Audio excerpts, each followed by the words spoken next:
Sunday afternoon in the big town, and the Mets trying to take a series from Kansas City. Of course, Sunday afternoon's a great time to bring the kids to the ballpark, kids of all ages, even the kid on the mound, the youngest member of the Mets rotation, will be pitching today after taking a no-hit bid into the seventh his last time out. At Citi Field in New York, the New York Mets play the Kansas City Royals. And a pleasant good afternoon, everybody, and welcome to Citi Field. I'm Gary Cohen. Ron Darling joins me in just a moment as the Mets play the rubber game of their three-game series against the Royals. Extra innings, the first two games of this series. On Friday night, David Wright got the festivities off to a fast start with a two-run homer in the first inning, career home run number 220, tying Mike Piazza on the Mets all-time list. But then in the 10th inning, disaster. David Wright trying to beat out an infield grounder and pulls up lame, a hamstring injury that will keep him out from 3 to 5 weeks. The Mets gained some measure of solace in the next inning when Eric Young hit a walk-off two-run homer, his first home run as a Met, and the Mets have themselves a 4-2 11-inning victory. Yesterday it was Daniel Murphy who got the Mets off to a fast start. Home run in the second inning, his first off a lefty this season. The Mets went up 1-0, but they were down 3-1 in the 8th inning when Josh Satin came to bat with a couple of men in scoring position and hit this ball up the middle to drive in 2 runs, get the Mets even, and it stayed that way with great work by the bullpens till the 12th when Justin Maxwell hit his first home run for the Royals off David Aardsma, and Greg Holland did the rest. Holland, the closer for the Royals, striking out Omar Quintanilla to end it.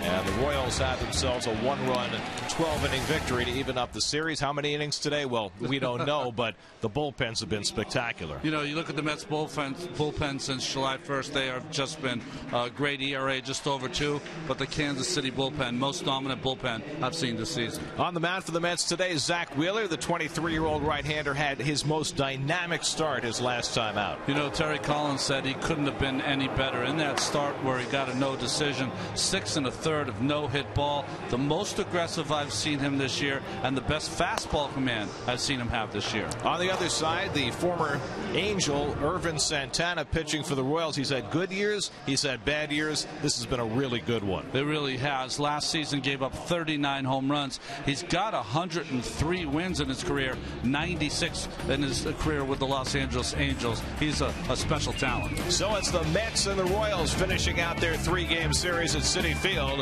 All the action coming your way this afternoon on SNY.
the hot sauce with the iconic wooden cap, available in original flavor, chili lime, chili garlic, and chipotle. By Optimum, Mets games are available in superior HD TV on Optimum TV. By Audi, Truth in Engineering. And by City Private Pass, City is offering card members the opportunity to enjoy VIP experiences at select New York's Mets games at Citi Field during the 2013 season. Visit cityprivatepass.com to learn more. MLB.com at Bat is celebrating 5 years as your #1 mobile app for live baseball. Available for iPhone, iPad, Android, and BlackBerry 10. At Bat delivers Mets baseball with live audio, stats, highlights, and more. Text at Bat to 31826 or visit Mets.com for details. Drive Around the Majors presented by Acura. Alex Rodriguez suspension along with all the others coming down tomorrow, likely through next year. Max Scherzer, first pitcher to start 16-1 since Roger Clemens in 2001. He was dominant yesterday for 7 2/3 against the White Sox, and the Braves won their 9th in a row. Dan Uggla beat out a double play grounder in the 12th, and the Braves beat the Phillies 5-4. Zach Wheeler starting his way in from the bullpen, getting ready for his 9th major league start. Wheeler at Citi Field. First pitch coming right up.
Partly cloudy skies, temperature in the upper 70s as we approach game time. There's the Hyundai starting lineup, and for the second straight day, a little shakeup by Ned Yost. He puts David Lowe in the leadoff spot for just the 8th time this season. Alex Gordon hits cleanup for the second straight day. He hadn't done that all year. Their #1 catcher, Salvador Perez, goes on the concussion DL after taking a shot in the 12th inning last night. Changes. They've won 10 of 11, haven't they? Zach Wheeler out there, and the most important stat, of course, other than getting your own wins, and he's 4-1, is that in his starts, they're 6-2, the Mets. Young, Lagares, and Bird, that's the lineup you're going to see. Satin playing third base, Quintanilla, Murphy, Davis, second career start at third base, 77 minor league games, and John Buck behind the plate. David Lowe leads things off. Wheeler's first pitch is a fastball letter high for a strike, and we're underway. Wheeler, his last start Tuesday night in Miami, took a no-hitter till 1 out in the 7th inning before it was broken up by Ed Lucas. And the Marlins then put together 3 straight hits, scored 2 runs to tie up that game, and Wheeler wound up with a no decision, a game the Mets would later win in 10 innings. We explained it a little in last start. Noticeably quicker to the plate. Well, working faster and throwing more strikes. Yeah, well, they come hand in hand. It took me 2.5 years. It's taken him 8 starts. Pretty good. Well, his first 7 starts, he threw a first pitch strike 47% of the time. His last outing, 19 of 26. So he has certainly learned on that front, and the curveball strikes out low, and Wheeler fans the first man to face him. You know, Gary, he's starting to get into a little mode. Let's go to the umpires first. Good crew here. Said it on the first day. Jim Wolf behind the plate. The greatest arm, Estabrook, Joyce, and Nelson. Jim Wolf has the greatest arm on throwing the ball back to the pitcher when a ball's been fouled off. Of course, he's a pitcher's brother. That's right. Randy Wolf, the longtime left-hander, is Wolf's younger brother. Here's Miguel Tejada, who had a terrific day yesterday with 3 hits and swings at the up and in fastball. So 5 straight strikes for Wheeler, 0-1 to Tejada. Tejada had 3 hits yesterday and drove in a run. He's riding a 7-game hitting streak. 39-year-old former American League MVP getting the start at second base. And Wheeler fires the fastball on the outside corner at 96 miles an hour, an unhittable pitch, and it's 0-2. That ball is popping. I don't know if you can hear it at home. From where we sit, John Buck's glove is exploding. And Tejada takes it low, 1-2. Now, the original plan was for Wheeler to pitch Tuesday night against Colorado. Those plans got scrambled when Bobby Parnell's lack of availability caused the Mets to put Carlos Torres back in the bullpen. Tejada lines a base hit, and he continues to swing the bat exceptionally well in this series. Now 5 for 7, and the Royals have a 1-out base runner. Anyway, with Torres back in the bullpen, everybody else had to move up after pitched yesterday, and Wheeler pitching today 2 days earlier than he was expecting to. Now, he found that out Friday afternoon. The question is, how did that affect his between starts work? Well, I don't think it should affect him at all, Gary. You know, he'll throw his bullpen. A lot of these guys might even throw a couple of bullpens with the day off. I don't think it'll affect him. We'll see how he responds, though, after a pinch running appearance on Friday night. That was exciting for him. You know what? If you're a starting pitcher, you can find the good ones find no reasons. The bad ones find tons of reasons not to be successful. Eric Hosmer 3 for 10 in this series as Buck has to backhand that ball. Hosmer at 287, 11 homers, 47 RBIs. He's been awfully good over the last 2 months. Alex Gordon, the cleanup hitter, waits on deck. Royals had a 9-game hitting streak, busted on Friday night, got back with a win yesterday, so they've won 10 of 11. Hosmer got a start in right field yesterday. First time he played the outfield all year as they shoehorned Billy Butler into the lineup. Butler back on the bench today, the regular DH. And Hosmer back at his far more comfortable position of first base.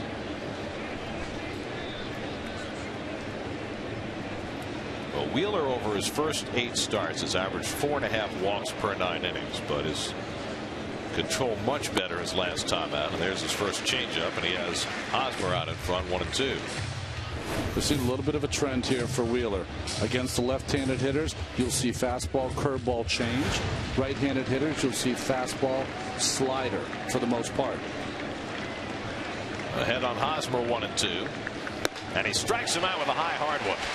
Second strikeout in this opening inning for Zach Wheeler. All the players, as they walk back after they've been struck out, they try to look at the replay on the board. The replay here, Mr. Hosmer, is fastball that beats you upstairs. By the way, this is a Kansas City team that has struck out the fewest times of any team in the American League. They're a team that is used to putting the ball in play. Wheeler's gotten his first 2 outs via the strikeout. Here's Alex Gordon, who's 0 for 8 in this series.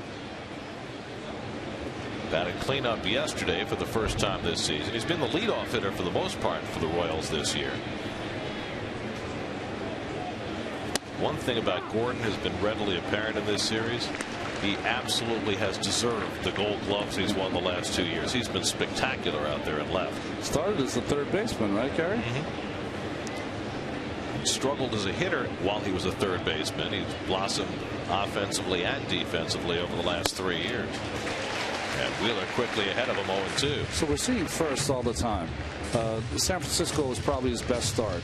His last start against Miami, he was the most aggressive. This is the best fastball he's had in the first inning. 0-2 to Alex Gordon. And he misses high. 1-2.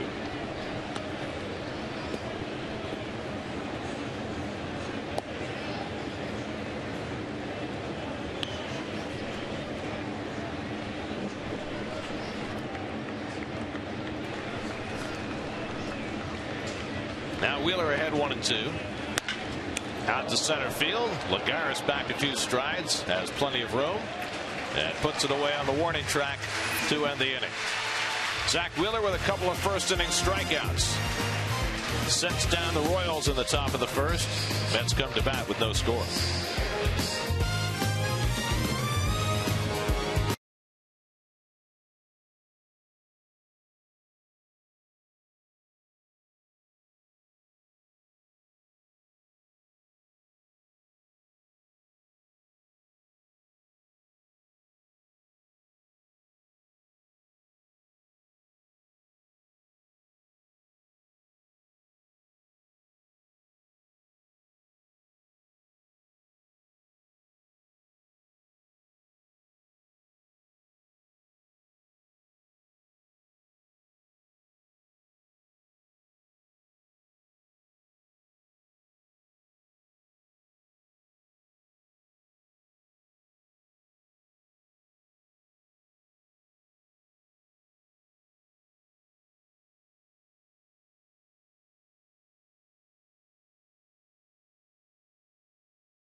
Second straight day with David Wright on the disabled list. Hadn't had the game-tying hit in the 8th inning yesterday. John Buck's still in the lineup. His wife's still waiting on the baby.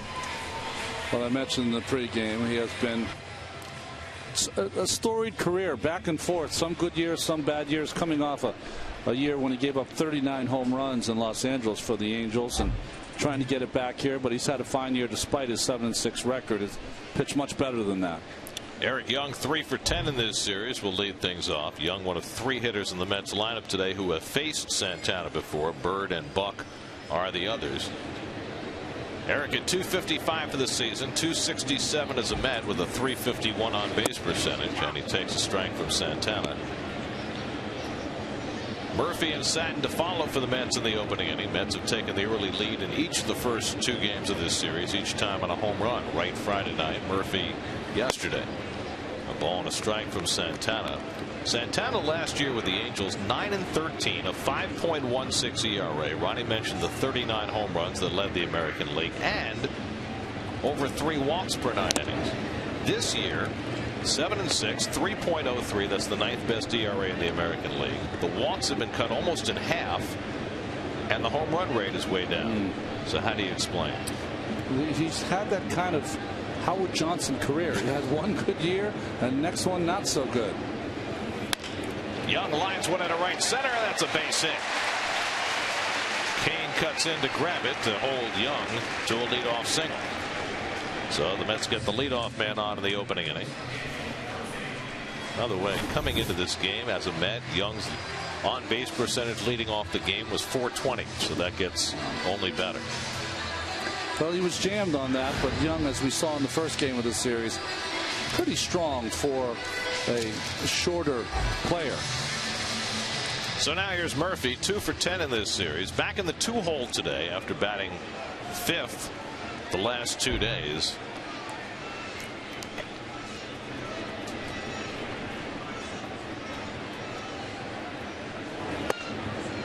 The fastball away to Murphy. Well, we saw the pitch here from Santana. See how that didn't catch it right on the best part of the bat, but you can see that bat head, how quick it gets from his shoulder to the zone. There goes Young, and no throw by Gutierrez. It's a stolen base for Eric Young, his 23rd. Gutierrez dropped the ball as he tried to make the release. Might have hit the umpire with his arm as he pulled his arm back to throw. Good pitch to throw on, fastball away. No, he just fumbled it. So the Mets with a runner in scoring position and nobody out. A 2-0 count to Murphy. Murphy with 14 runs batted in since the All-Star break. That's the most in the National League. Josh Satin on deck. And Murph takes a strike, 2-1.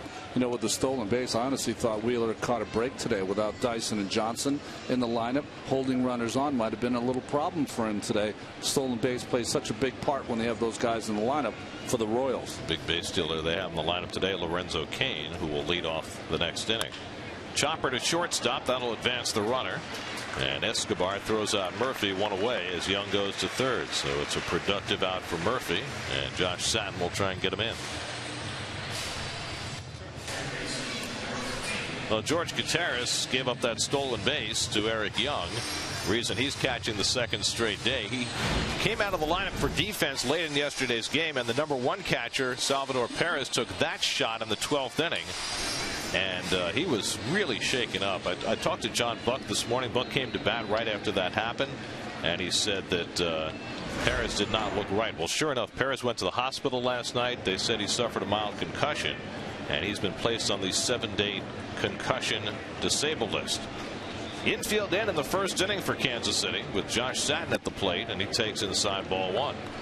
Interesting move in the first inning by Ned Yost to bring his infield up. Well, I guess he was impressed by Wheeler's fastball in that first inning. We've seen a lot more of this, to tell you the truth, in baseball by all managers of playing very aggressive in the first inning with their infield. It just it really opens up the door on the potential for a big inning. You know, you get a base hit past the drawn in infield, and all of a sudden you've got the chance for a crooked number in that first inning. And if you're a youngest player, I think sometimes it can play in your head. When the infield comes in, you start to think different things instead of just doing what you're supposed to always do. Get a ball, hit it hard.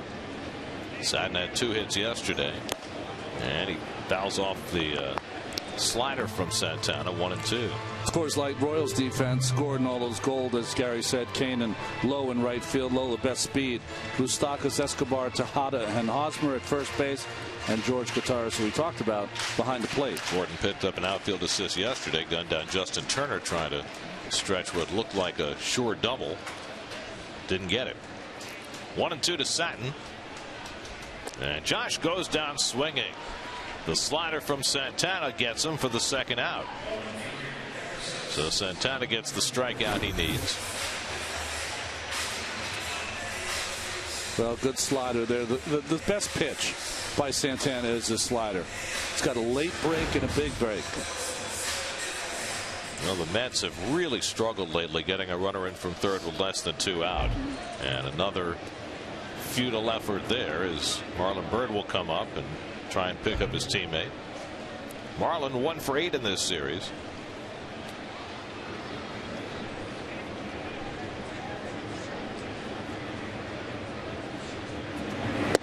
Friday night, the Mets had 2 chances in the 9th and 10th innings to win a game with a runner at third and less than 2 out. Couldn't convert. They had problems with that in Miami as well. Well, it's hard when you have a former pitcher up here like me to talk about hitting, but you know, I look at it simply, Gary. You cannot strike out there. The infield's in. At some point, you've got to put the ball in play. I know that's easier said than done, but that's the reality of it.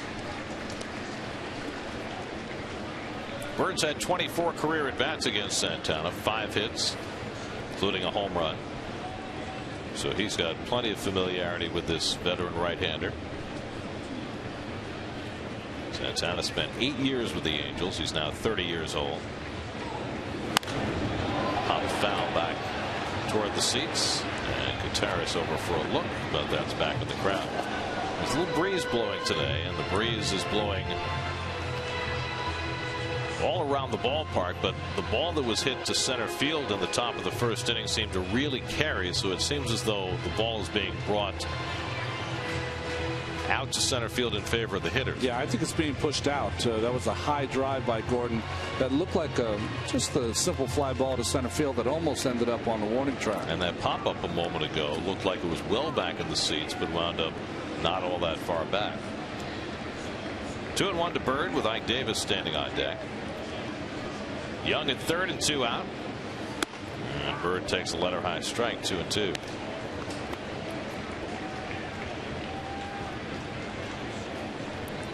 Let's look at Flushing Bay. A little boating in the bay today.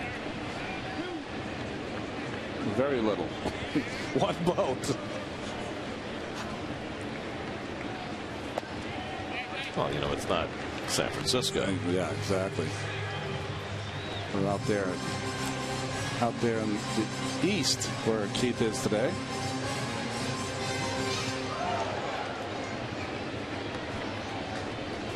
Davis would be next. Bird with 60 runs batted in to lead the ball club. 10th in the National League in slugging percentage starting the day.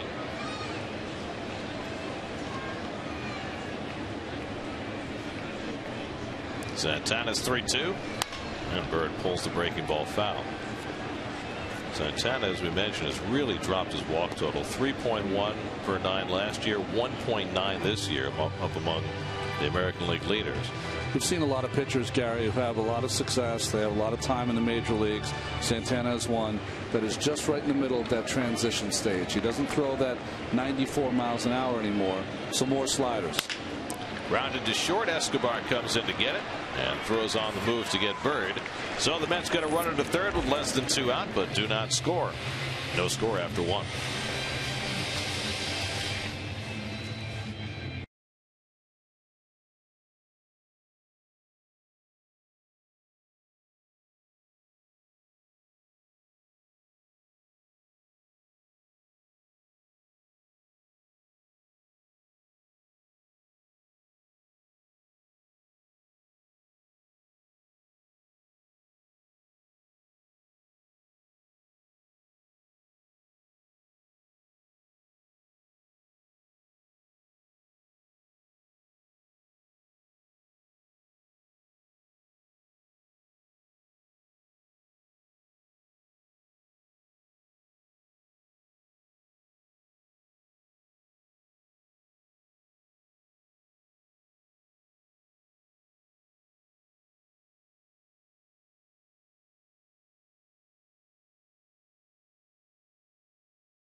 Brooklyn. You know you're good. Now find out how good. LIU Brooklyn. Find out how good you really are. One of the 10 best days of the year on this August the 4th. You're right about that. Just perfect. No humidity. Lots of kids in the ballpark. Love it. That's a good seat, too. It's an outstanding seat. Front row of the promenade. Can't do better than that.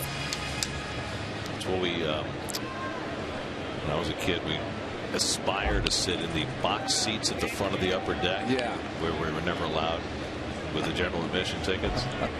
That was like the ultimate. There's Lorenzo Cain leading off in the second inning and takes a strike from Zach Wheeler. Yeah, because you feel like you have the penthouse seat there, right? Got nothing in front of you but green grass. And Seaver. Cain on the slider pops one up into shallow right center. And Murphy has trouble with the wind and can't make the catch, and safe at first is Cain. Well, we mentioned the wind is blowing all around today, and I'm not sure if it was the wind or the sun, but Murphy lost it. Well, Murph said his bad, and he was calling it. And you know Murph, he wants to catch everything. This might have been a play where Marlin might have called him off it, but Murph was calling early and often and doesn't even touch leather. Well, that'll be an error on Murphy, allowing Cain to reach, and now a base-stealing threat aboard against Wheeler with Mike Moustakas at the plate. It's been a futile series so far from Moustakas. He's gone 0 for 10 with 4 strikeouts.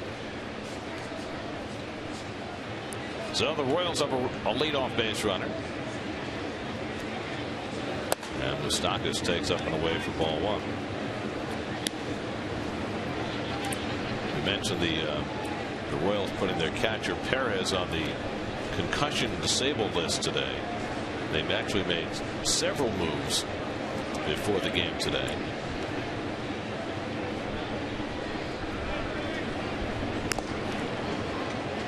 To replace Perez on the roster, the Royals called up Brent Hayes, who the Mets saw as a Miami Marlin the last few years. And they also made a move with the pitcher. Wade Davis went on the family emergency list, which will keep him out at least 3 days. And they called up a relief pitcher, a lefty, Will Smith. Not the Fresh Prince, but Jazzy Jeff is next. DJ Jazzy Jeff, sorry. 1-1 to Moustakas with Alcides Escobar on deck. Wheeler misses up and away with the fastball. 2-1. Lorenzo Cain with that great athleticism reminds me of a former teammate of mine because he wears the same number, number 6. Willie Wilson, 668 stolen bases in his career. Great Royals center fielder. Willow, he was a kick. I'm telling you, no one had more fun, enjoyed himself more. And you know, I think he's from New Jersey, considered in his day one of the best athletes to ever come out of New Jersey. Football player. Only problem for Willie is that he is featured in the most prominent moment in Philadelphia Phillies history. That's right. Struck out against Tug McGraw to end the 1980 World Series. You know, he had a disastrous World Series in the strikeout department. But you know what? You get to those highest moments and things can happen because it's the greatest players playing the best ball they've ever played. Just ask Marty Barrett. That's right. How many times he's had to watch his strikeout to end the '86 World Series.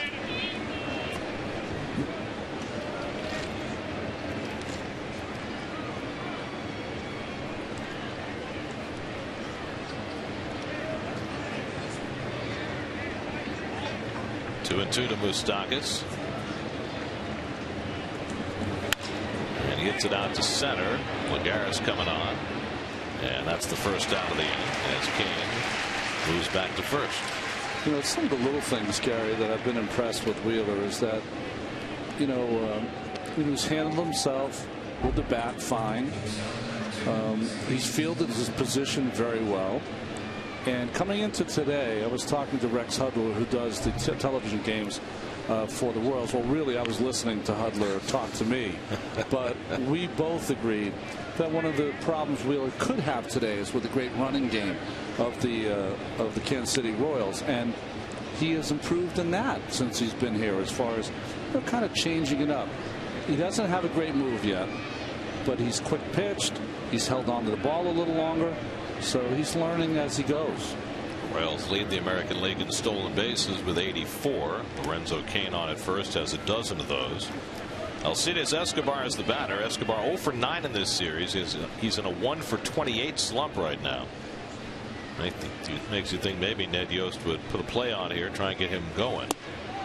That ball pops away from Buck, but no advance. Royals tied for the league lead with those 84 steals. Red Sox, you don't usually see them up there, but Ellsbury back in the lineup.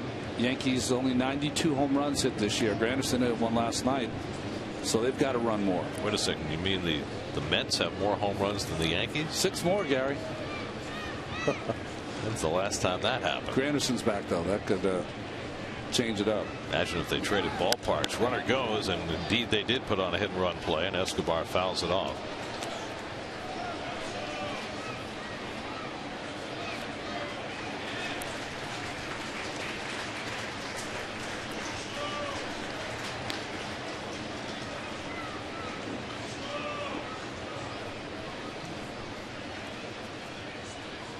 Cain at first, Escobar at the plate, both part of the same deal from Milwaukee, picked up by the Royals when they traded Zach Greinke a few years ago. And Wheeler misses off the outside corner with a fastball, 2-1. Well, we mentioned how quickly Zach was working in the first inning with nobody on base, but Wheels slowed down a little bit. And it's not his fault. I mean, this is what you have to do when you have a base runner on first. If Murph could have caught that pop up, it would have changed everything. But when you have a guy in first who can run, you do have to change it up. You've got to slow it down. And you see he's been far more effective with runners on base, and even better with runners in scoring position. Runner goes, grounded to Satin at third. His only play will be to first, and he gets Escobar for the second out as Cain, who was moving with the pitch, winds up on second. And Ned Yost trying to get his struggling shortstop going, calling a couple of hit and runs during that sequence. Well, good job. He got the ball on the ground, but didn't find a hole. Now George Kataris, the catcher, who hit a home run yesterday for Kansas City.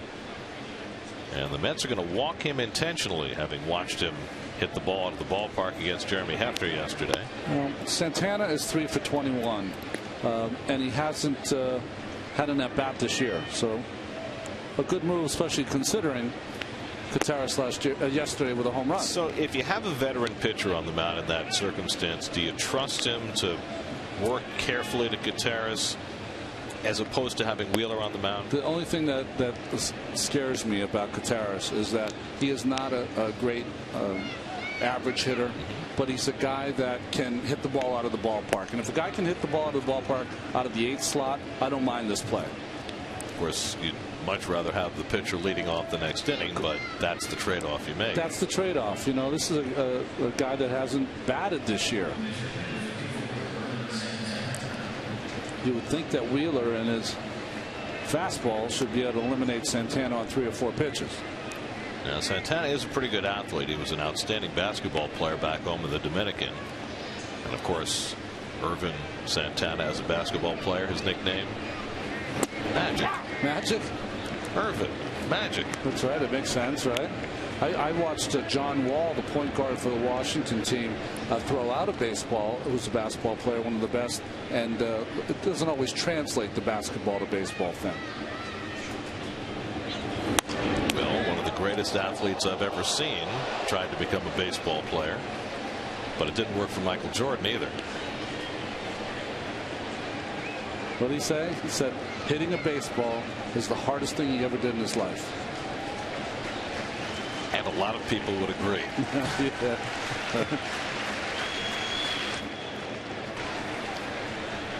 Problem for Santana as a basketball player is he was a 6'2" center. No future. Unless you're like in the 20s or 30s. Here's the 0-2. And Santana makes contact. Quintanilla rushes in. and gets him by a stride. Side retired. An error, an intentional walk, and 2 men left. Mets come up in the bottom of the second. No score.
Traffic, I believe we found it. There we go. Just have to go a little further afield than the World's Fair Marina. Well, Shake Shack is world famous around baseball, and that is Royals pitcher Jeremy Guthrie at 11:45 this morning in full uniform, making his way from Shake Shack with his burger, his shake, and his fries. I love it. I love it. On Sunday day games, when you're a starting pitcher, you've got some leverage to do some different things, but full uniform, that's pretty cool. I wonder if the people who were around him at Shake Shack realized that that was a real-life big league pitcher in his uniform, or maybe just thought it was some fan. People that are in line at Shake Shack care about one thing, Gary: the burger, the fries, and it's the biggest decision they got to make. Vanilla or chocolate? Vanilla chocolate shake. That's all they care about. Here's Ike Davis. Ike has reached base in each of his last 6 plate appearances. 3 for 3 on Friday night. Never got to the plate yesterday. And he takes a strike. He was on deck to pinch hit at one point. He came in a double switch, was left on deck when the game was over. So he never quite got to the plate. So he takes a 190 batting average into the game today as he pops this one up in foul ground. It's the second highest his average has been at any point this season, which is obviously of very little comfort to Ike, but at least it's a sign of progress. Juan Lagares on deck, then John Buck for the Mets in the home second, after they got a runner to third with less than 2 out in the first inning and could not score. Santana ahead 0-2, and a high fly ball to right field. David Lowe shading his eyes from the sun and stays with it.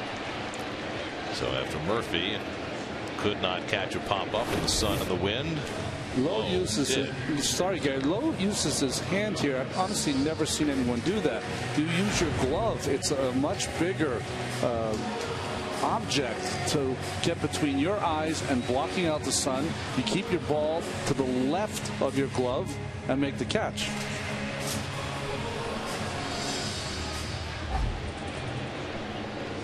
One out. Here's Lagares, 2 for 10 in this series, and swings and misses at a fastball.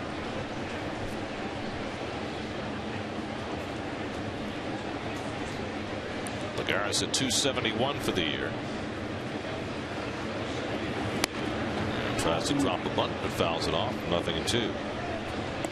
He was very efficient at that when he first came up, Lagares, and the last 3 or 4 times he's tried to bunt, he's not been able to get it down.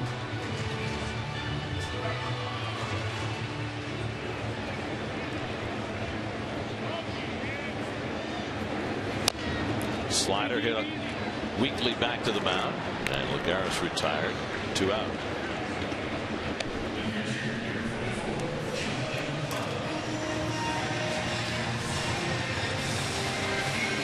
I don't know if we've seen that shot before. That's shooting down from the Pepsi porch onto the Shea Bridge. Nice. Doesn't even look like a ballpark there. It looks like just a bridge. Pedestrian mall. Yeah, there you go. Here's John Buck with 2 out and nobody on. It's to turn out of the way of the Santana fastball. There's Pete, my man. He'll go anywhere. Yes, he will. Lean over any railing, put himself in jeopardy. Occasional pratfall every other year. Be careful out there, Pete.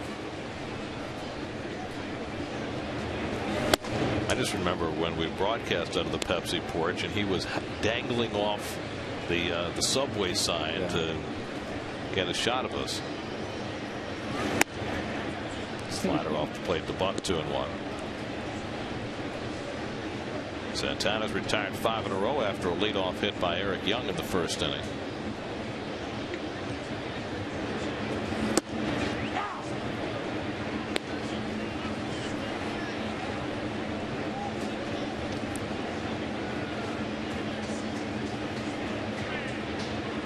Bunko had a big month of July, has slowed down in August. He's 0 for his last 10.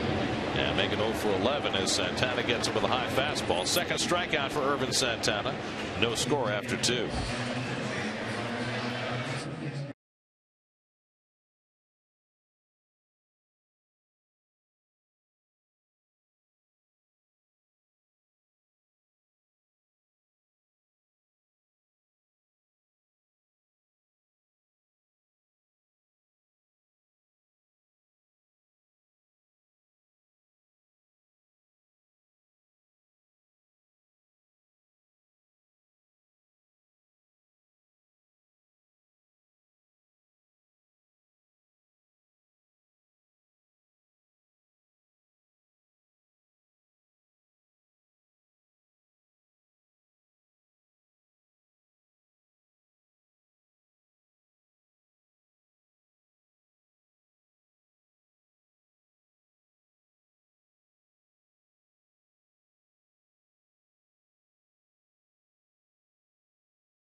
Down at the bottom of the second inning, and quickly, like Clark Kent turning into Superman, gets his gear back on. You know, and it wasn't a good at bat. So one, you're angry, and I think for most of the catchers, that 30 seconds to a minute of putting that equipment, it's almost therapeutic in a way.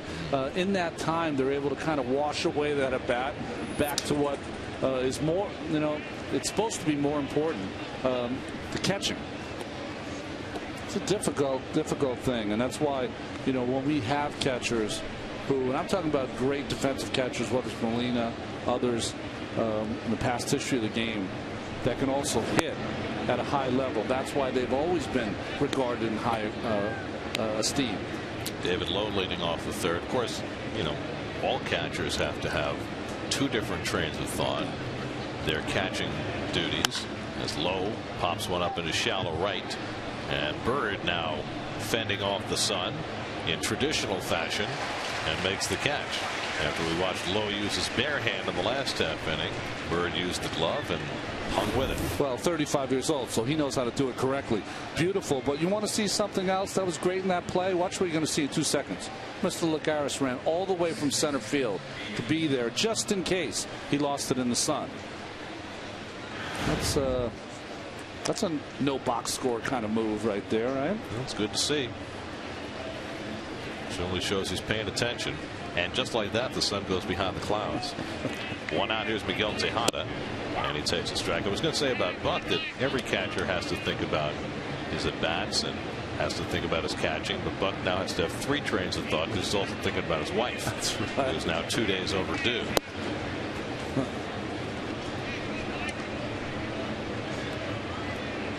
Mets have been preparing for the moment when Buck has to leave to be with his wife Brooke. And there's been some conversation about the possibility of the Mets, if he does go on paternity leave, bringing up Travis d'Arnaud for a short period of time. d'Arnaud played last night for Binghamton in Harrisburg and had a good night with the bat. It reminds you that when you have to bring someone up, you might want to keep them close at hand in Binghamton as opposed to Las Vegas. Swing and a miss, and Tejada is out on the good curveball by Wheeler. That's his 3rd strikeout. Well, his curveball is better than his slider so far today. That ball started in and went straight down and was called by Buck in. Little wrinkle here for Zach Wheeler in his 9th start. Do you see much of that from a young pitcher? I've never seen it. Curveball into a right-handed hitter. We've seen the cutter. Eric Hosmer struck out his first time up.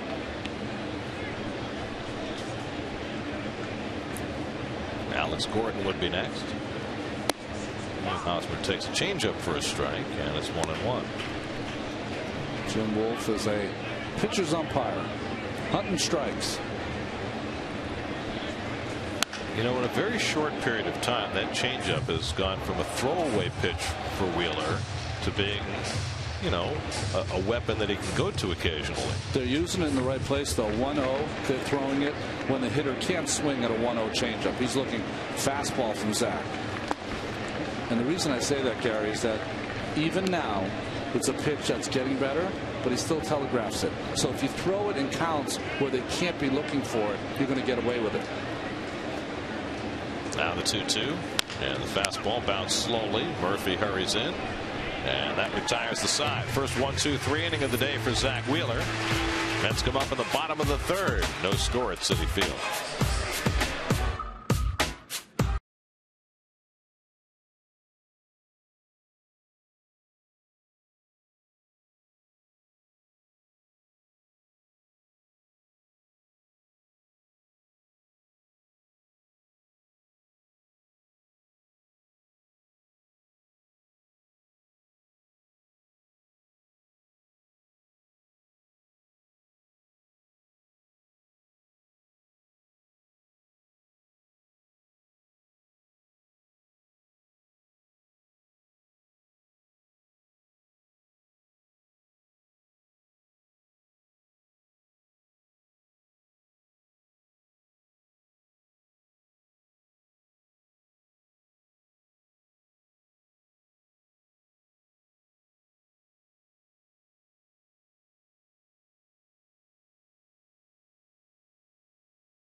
made by your Mercedes-Benz Tri-State dealers. Visit them on the web at searchmercedes.com.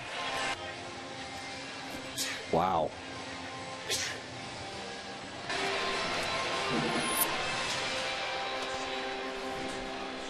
From boaters to jet skiers. Hope they have their license. It's a world of water today. You have to have a license to operate a jet ski. I found that out the hard way. Is that right? Yes. Everywhere or only in New York? I don't know if it's everywhere, but I know when I was in Long Island on a jet ski, I was approached by one of the finest in the harbor. Really? Yes. Did you get a warning or something worse? Met fan. Thank you. Oh, God. Looks like a lot of fun. I've never done that. Oh, it's the best. Omar Quintanilla leading off in the home third, 2 for 8 in this series. It's the perfect vehicle for someone like me. I'm on the water. You're by yourself. By myself. There's no coolers. There's no floats. There's no conversation. No conversation. It's perfect. You and nature. It's like a motorcycle thing. Same deal. Can you get them with a stereo system, though, so you have a little music? You don't want any music out there. You just want to take in the sound of the waves and it's the wake, the whole thing. Doesn't the jet ski make a lot of noise by itself? It does, but you're not really into it because, you know, in New York, it's a very interesting thing to be able to take a jet ski and go under, you know, some amazing landmarks is a fun thing. They'll let you take those up and down the Hudson or the East River? The East River, it's tough because under some of the bridges there, of course, the currents are crazy. Escobar with the running throw. Good footwork by Hosmer at first base, and they get Quintanilla 1 away.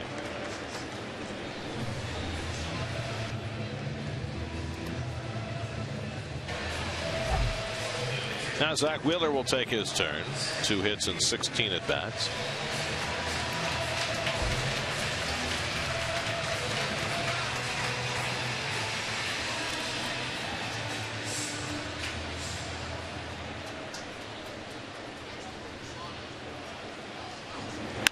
And he drives one into center field for a base hit. So the Mets have their second hit. Wheeler has his 3rd hit in the major leagues. He's got a nice swing. Left-handed hitter, right-handed thrower. Let's go to the bat. He got to run the bases for somebody else on Friday night. Now he gets to run the bases for himself. So Santana had retired 7 in a row in between Young's hit to lead off the first, and now Wheeler's 1-out single in the 3rd.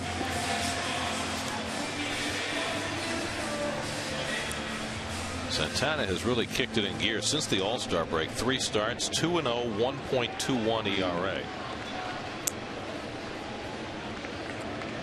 Right before that, he had a start where he gave up 8 runs right before the break. Well, he lost his last 4 decisions in May, so he had to be feeling like he was having a repeat of last year, but he's turned it around. He's too good of a pitcher not to turn it around. 11 starts since the end of May, 4-1, 2.76. Young pulls one to right field, low going back and makes the catch. And Wheeler back to first, 2 out. Young hit that ball hard. Not only does he hit it up at the pop from the left side that we've seen in the last less than a week by Eric Young. Nice play there.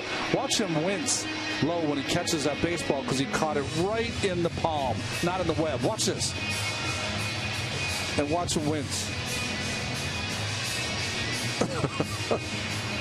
That's why we got the super slow-mo. That'll smart for a while. Just call it wince cam.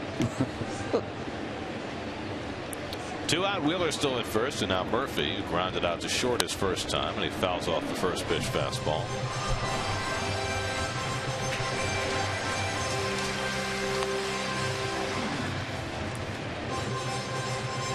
Murphy 2 for 11 in this series. Hosmer's playing behind Wheeler at first base to give himself a little fielding depth with the left-hand hitter up.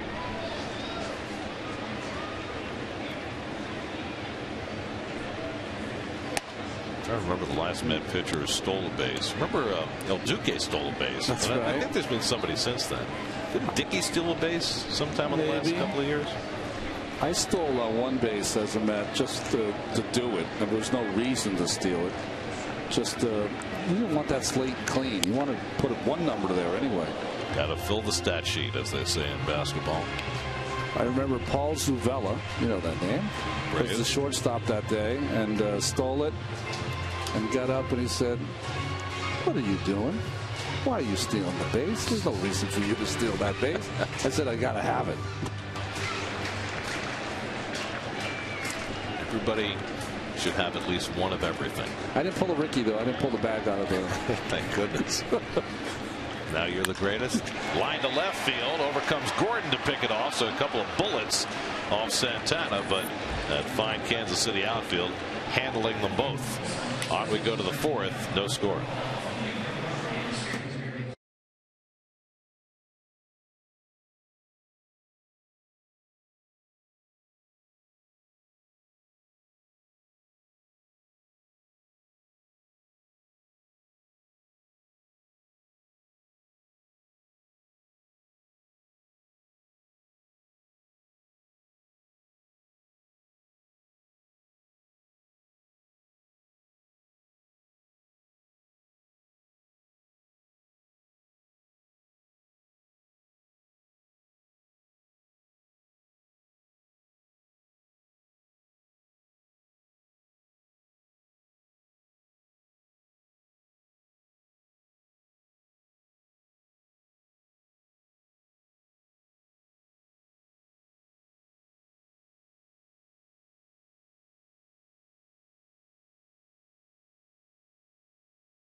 Sunday afternoon, very little traffic.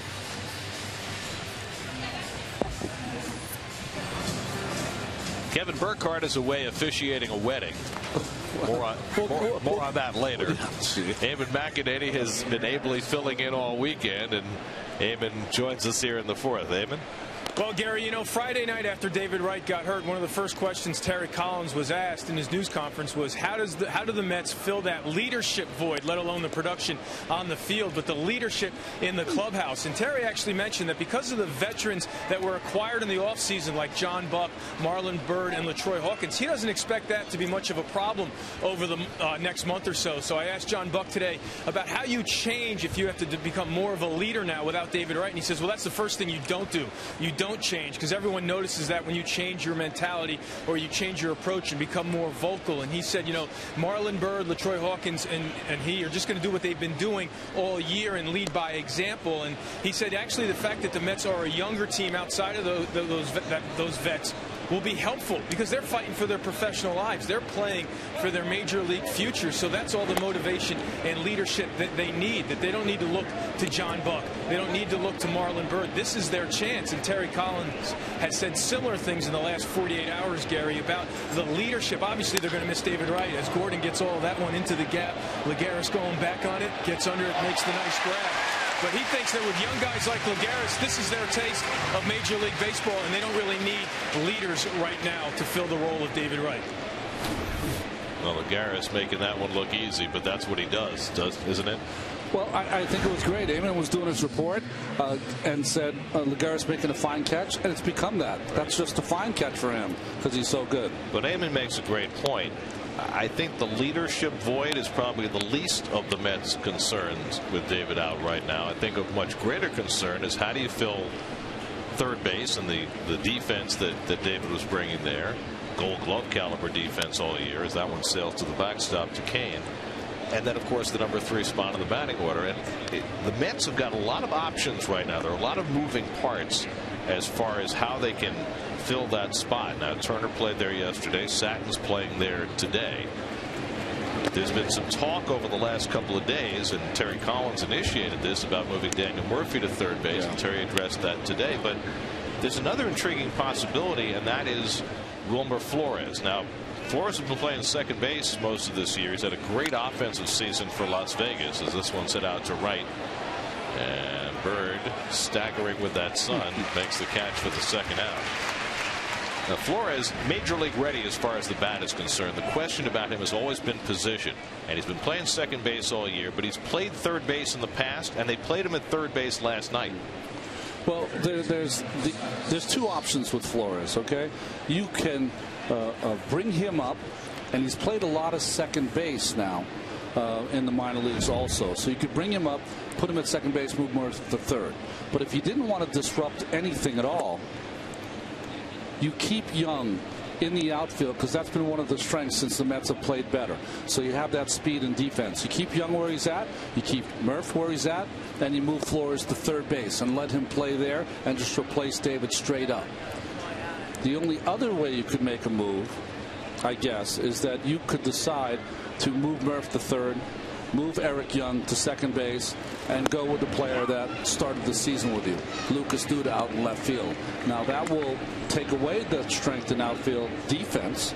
Who knows what it's going to bring you offensively? Yeah, I think no matter what you do, that's hit deep to right field off the bat of Moustakas. Back goes Bird near the wall, and that's out of here. Mike Moustakas, who had been 0 for the series, hits his 10th home run of the season to give the Royals a 1-0 lead. So Wheeler gives up the home run, the 8th he's allowed, and the Royals jump in front. Well, Moustakas has a big swing, and that can be his Achilles heel as far as the average is concerned. But when he gets a pitch to his liking, like that changeup, it speeds up that bat and a long home run to right center. You know, my feeling, Gary, the Duda option to me is not an attractive option because we've seen that, and I don't, you know what you're going to get with Lucas. High on base percentage, occasional home runs, going to drive in some runs, challenge defensively. Well, I think that no matter what you do in replacing David Wright, your defense is going to be hurt. But if you put Murphy at third, Young at second, and Duda and Wright, you're changing 3 spots and probably hurting yourself at all 3. And more importantly, in the minor leagues, at a point when you've shown that you can play there and you've done what you have to do, one of the inspirations when you're in the minor leagues is at some point, if you do your job, you're elevated to the major leagues. And Wilmer Flores has done more than he's ready to come up. He's ready to take a shot. But let me say this also. Wilmer Flores coming to the big leagues, whenever that is kind of like Lucas Duda and Daniel Murphy coming to the big leagues. Both arrived without a position. And wherever you put Flores, he's going to not be a plus defensive player. But what we've seen the last week is you got to get some offense here. And then, you know, Eamon was talking about the leadership, which I think is really important. Leadership is important, but players are more important. And it reared its head in the first inning. When you think about it, you know, Josh Satton was up, and I'm nothing against Josh. That's where David hits. And a guy on third with less than 2 outs, we know what David does in driving that runner in from third. It's way above the league average. So you need players, you need offense, you need a right-handed bat. Escobar dumps one into right field for a base hit. He's got himself a 2-out single. So I'll see it as Escobar with his first hit in the series right after Moustakas hit the home run for his first. Escobar was like he was so happy just to kind of swat that ball to right field and finally get a base hit.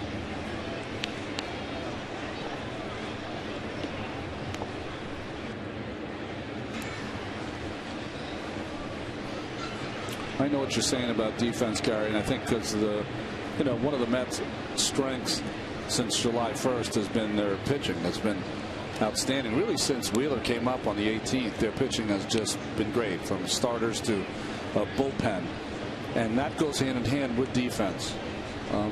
But personally, from watching the first month, 2 months of the season where the Mets were a plodding, slow, not entertaining group to watch, to tell you the truth, to now a team of energy, excitement, defense, catching.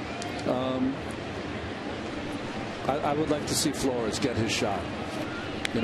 Maybe he elevates his game at this level like Murphy has, and you were talking about no position when he came up, and Harvey has as starting pitcher. Maybe this is his time.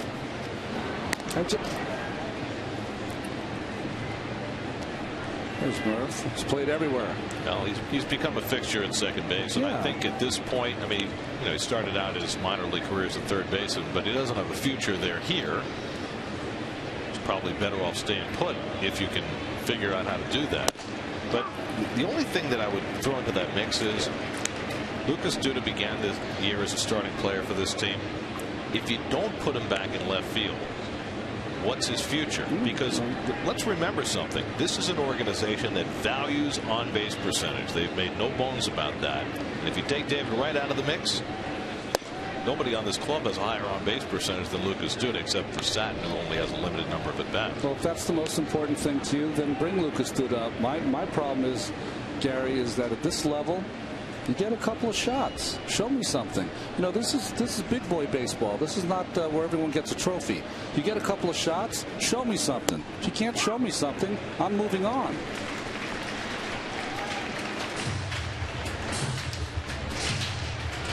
Of course, the other piece of that is, as we watch Ike Davis day to day try and find his way out of the morass, and Duda's best position is first base. That's a whole different question. 2-2 to Contreras, and that just missed. Full count.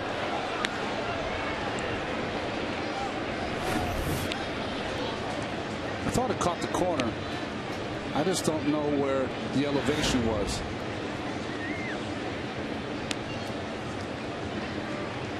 So now Escobar will be in motion with 3-2 and 2 out. And Contreras takes it high, and the inning continues.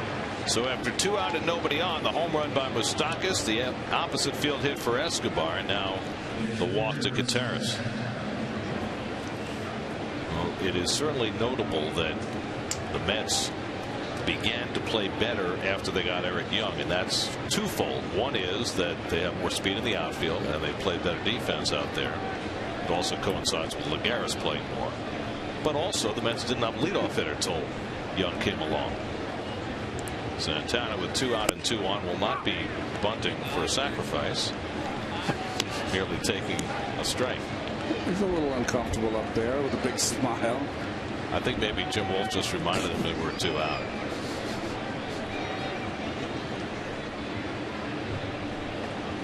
But that used to be a trigger for Al Leiter. He would show bunt on every pitch when he batted, and then pull the bat back and swing. And damage after that? He did 100. That's not damage. For him, it was. You should have seen how he did before that. The runner from second takes off, and Santana strikes out to end the inning. 4th strikeout for Wheeler.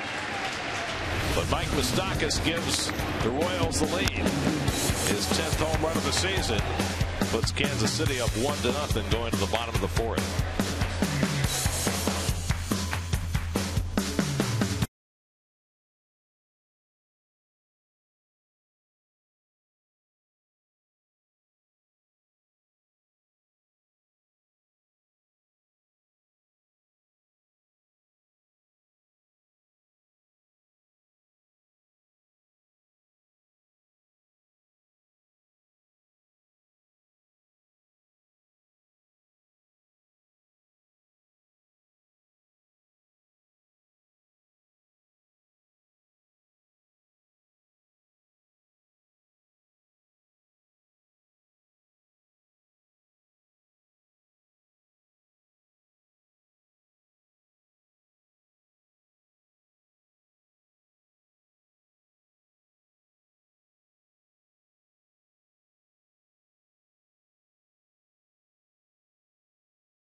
66 and Sports Radio 101.9 FM WFAN. The Rockies are in for 3 starting on Tuesday night. Then the Mets go to Arizona, LA, San Diego, Minnesota. What? Minnesota? Yeah, Minnesota. It's a straight line from San Diego to Minneapolis to New York, didn't you know? The Rockies come in Tuesday night, struggling right now. Jim Wolf, we mentioned, maybe the best arm of any umpire in the major leagues. What's the form? Wham! I didn't call for a strike, thank you. That's great. Well, they've got a lefty in the family, and Jim Wolf, the righty, maybe comes on in the ninth to save the game for Randy. The family picnic at the Wolf's house must be like the football game and wedding planner. Josh Satin. No Bradley Cooper, though. Crab cakes and football. Satin struck out his first time up, 2 for 6 in this series. It'll be Satin, Bird, and Davis after Moustakas gave the Royals the lead with a home run. And the fastball off the plate, 1-1.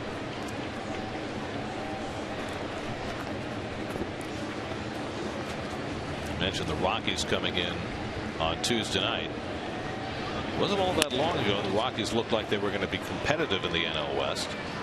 Escobar throws out Satin for the first out. On June 11th, they were 35-30. A couple of days later, Troy Tulowitzki got hurt. Since then, they're 17-30, and they've fallen out of it in the NL West, 9.5 behind now. Well, it's hard when the Dodgers don't lose. The Dodgers have now won 13 straight road games. That's a new franchise record, going all the way back to the Brooklyn days, after they won in Chicago yesterday behind Chris Capuano. Here's Marlon Byrd. And so the Dodgers 4.5 up on the Diamondbacks. Byrd grounded out to short his first time and fouls back the fastball.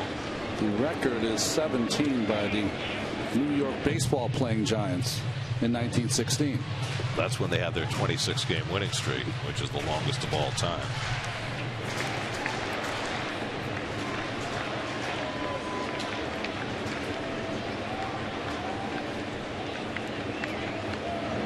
By the way, talking about the Rockies, you know, Tulowitzki is back and not playing as well as he did before he got hurt, but he's been okay.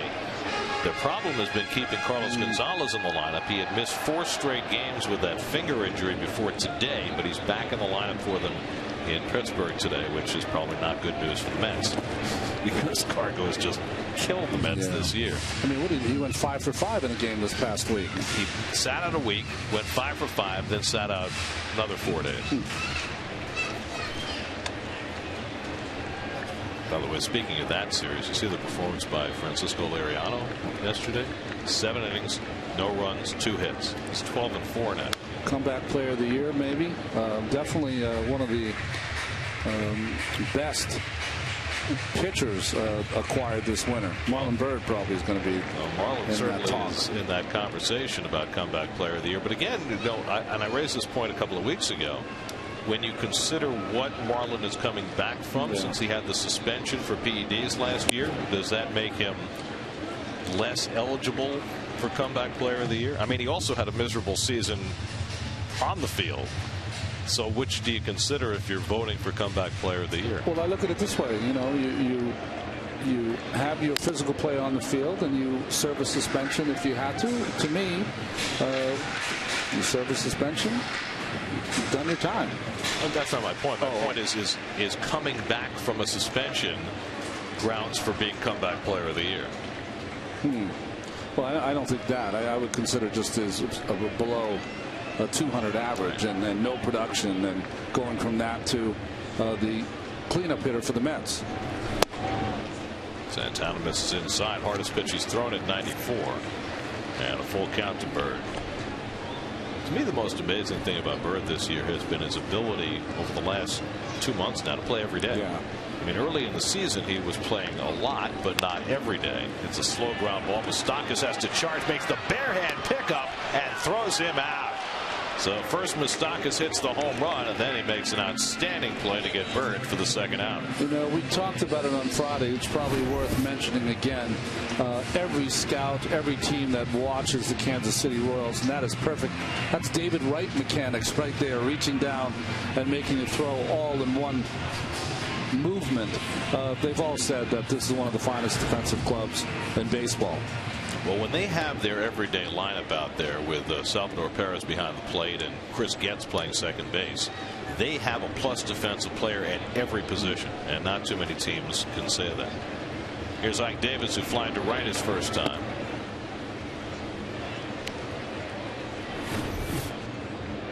Well, one of the things is when you make this throw, you throw it to the right side of Hosmer, to his glove side. Why do you do that? Because the ball is going to always tail back into the runner. So you have to play that movement, much like a pitcher.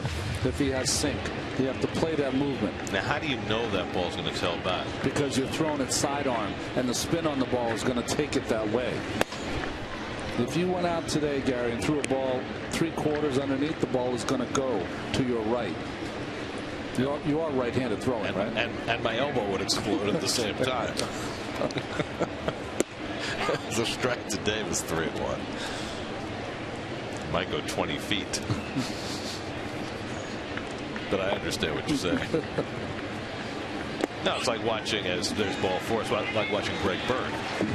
When he throws sidearm, that ball has natural sink. Yeah, I mean that's the reason that pitchers, you know, when they have those kind of arm angles, the ball will sink. You know, Gonzalez Herman does the same thing. You know, he throws 3/4. The natural movement is always going to be the sink because that's the way the ball comes out of your hand. So the Mets draw their first walk of the afternoon. Ike's now been on base 7 of his last 8 plate appearances. And he's aboard for Juan Lagares, who hit a comebacker his last time up.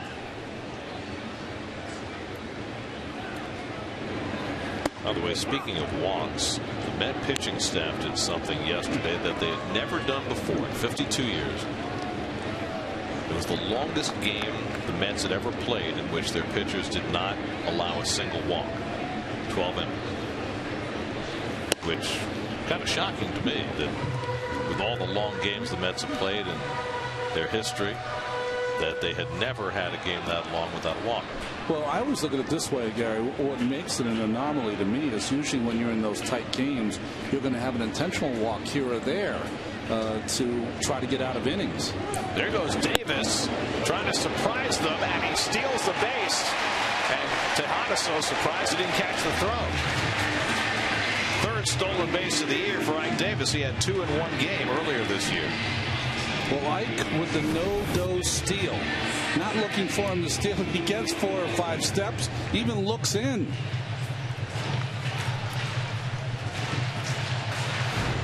I'm surprised Tejada covered, to tell you the truth.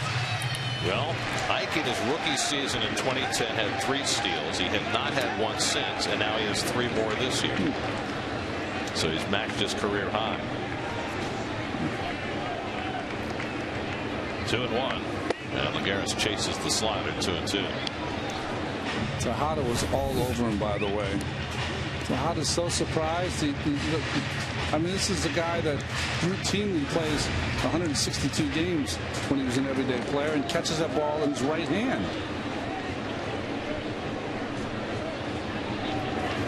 And Lagares down on strikes to end the inning. So despite the Ike Davis feistiness on the base paths, Santana able to get through the inning with aplomb. His 3rd strikeout. 1-0 Royals after 4.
know, they don't have the.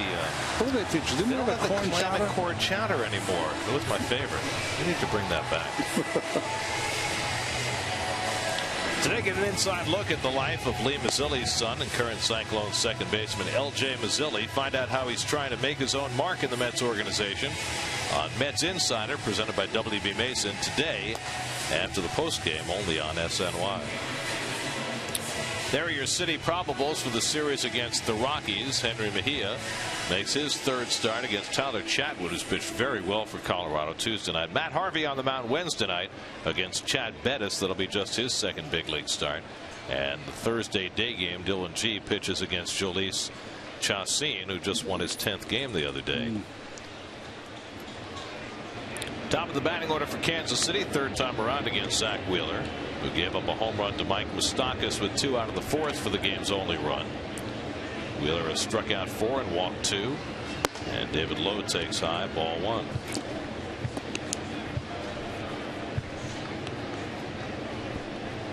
Miguel Tejada on deck, then Eric Hosmer for the Royals in the 5th.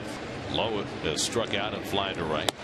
And he takes a strike on the inside corner, 1-1. The first pitch strikes, not quite what he was able to accomplish in Miami his last start. And because of that, and also because of the error that Murphy made to lead off in the second, Wheeler has had to throw a lot more pitches than he ordinarily would have. When you see how the first pitch strike percentage has varied over his now 9 big league starts. First year in the major leagues. I mean, that's what everyone's chart usually looks like. It's like 3 good, 1 bad, 3 good. Curveball sits high, 2-2 to Lowe.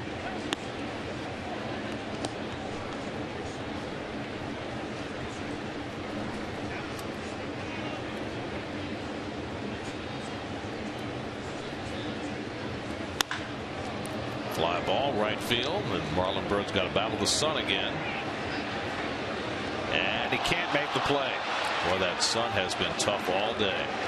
Murphy lost one earlier, and now it beats Byrd. And they'll score that, a double.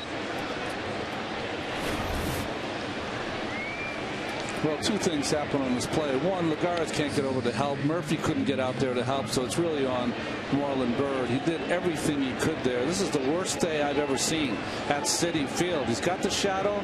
He's got the sunglasses on. Just tells you that it's one of those days that it's really impossible. High sky. And again, promptly after that play, the sun goes behind the cloud. You know what's interesting about that play? Young David Lowe was not running out of the box. He got a double because he was lucky. But what's interesting to me is that anything to right field or to the right side in the air, everyone should be hustling today. Who would know that more than Lowe, who's been playing right field for the first 4 innings? Miguel Tejada is 1 for 2 today, and he fouls back the fastball. Well, sometimes the game of baseball can now look like the country club of baseball, they could name it.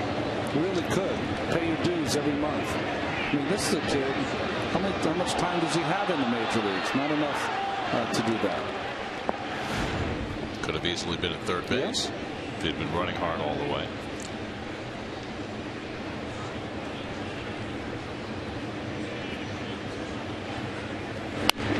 Tejada gets the bunt down. Wheeler thinks about third, but goes to first with it.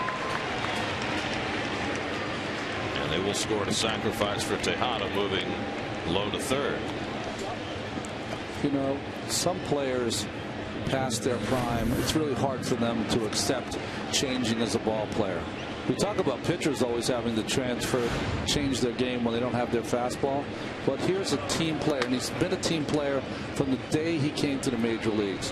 He had 6 seasons in a row where he played 162 games, and now will lay down a sacrifice if it helps his team. Well, this largely young Kansas City team has been raving all year about the leadership that Miguel Tejada has brought them. And another example of it there. We're going to get a pinch runner now for David Lowe, so maybe there's a reason he wasn't running hard, or maybe his manager's not happy with him running the way he did. Find that out later. Interesting. So Gerard Dyson is going to run for him.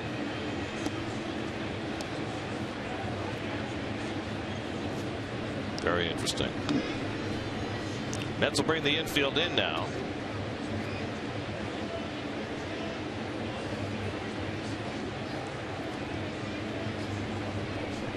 Eric Hosmer, the batter. And it bounces away from Buck. Here comes Dyson. Buck's throw to the plate, not in time. Now Dyson just entered the game, and on the first pitch he scores a run. A wild pitch by Zach Wheeler, and it's 2-0 Kansas City. Well, the changeup is called.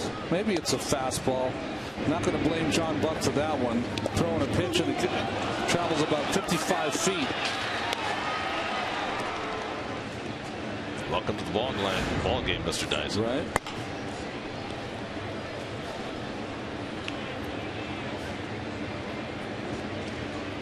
We saw Lowe going down the tunnel to the clubhouse, and again, we have no idea if it's an injury, a discipline situation. It's too early for Dyson just to be coming in for defense.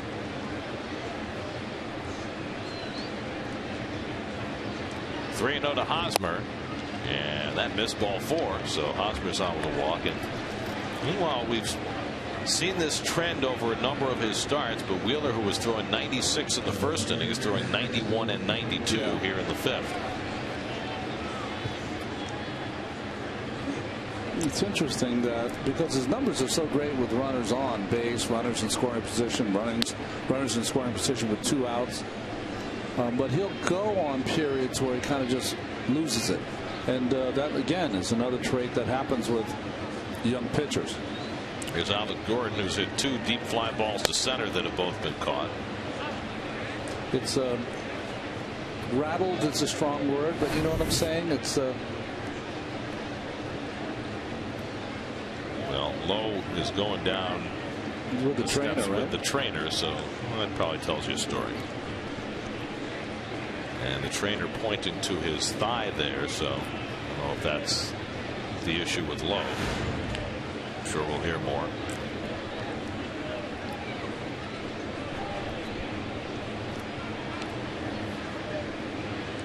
Now, after Buck visited the mound, Wheeler misses again. That's 6 in a row out of the strike zone. And again, 91-mile-an-hour fastball. It's a little troubling. Troubling, or it's when he gets into some of these innings where he loses control, he starts to aim the ball instead of letting it go.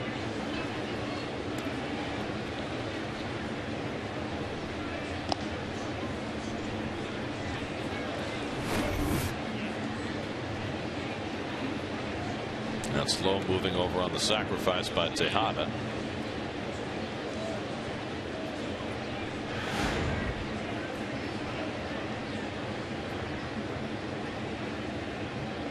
Wheeler behind 2-0, and Gordon hits one in the air to deep right center. Back goes Bird, shading his eyes again, and it drops again. Hosmer goes to third. Gordon's in at second base. A nightmare in right field here in the 5th inning for Marlon Byrd.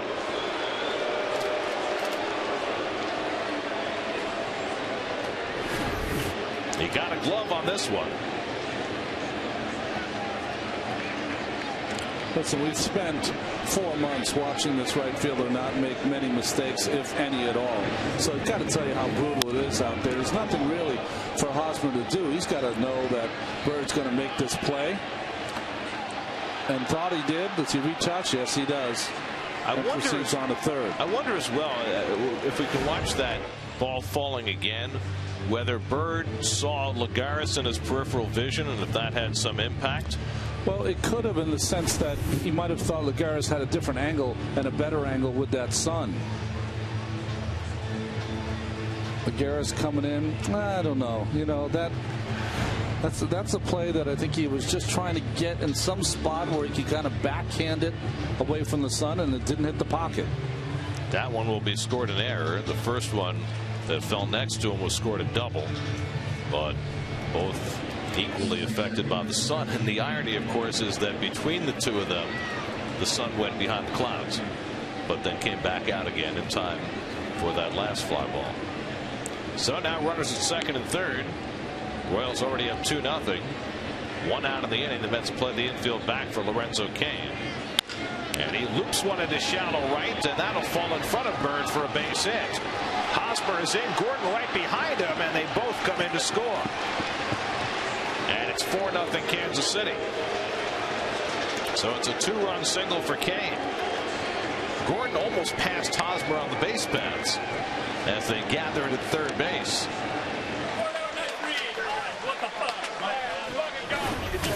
Well, you heard nice read there and some other words, of course. A little swat out there to right field. Marlon's trying to come up quickly to make the play. He does not. The 2-run scored. And if you look at the runners, they both did the right thing. The runner on second had the good read, and if you're the runner on third, you've got to wait till the last minute. No error on the play. Single, 2 RBIs for Kane.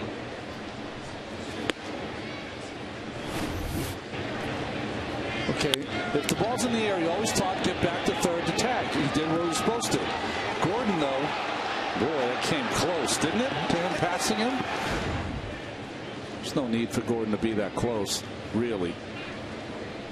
Now Moustakas, who homered his last time up, and Wheeler falls behind him 2-0. So just a dreadful top of it for Bird in every respect.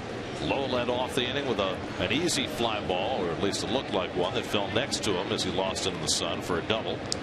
And then after a sacrifice, a wild pitch, a walk, fly ball to right center that went off Bird's glove for an error. And then Kane's base hit. Bird bobbled it. And that's as rough an inning as the right fielder's had in a long time.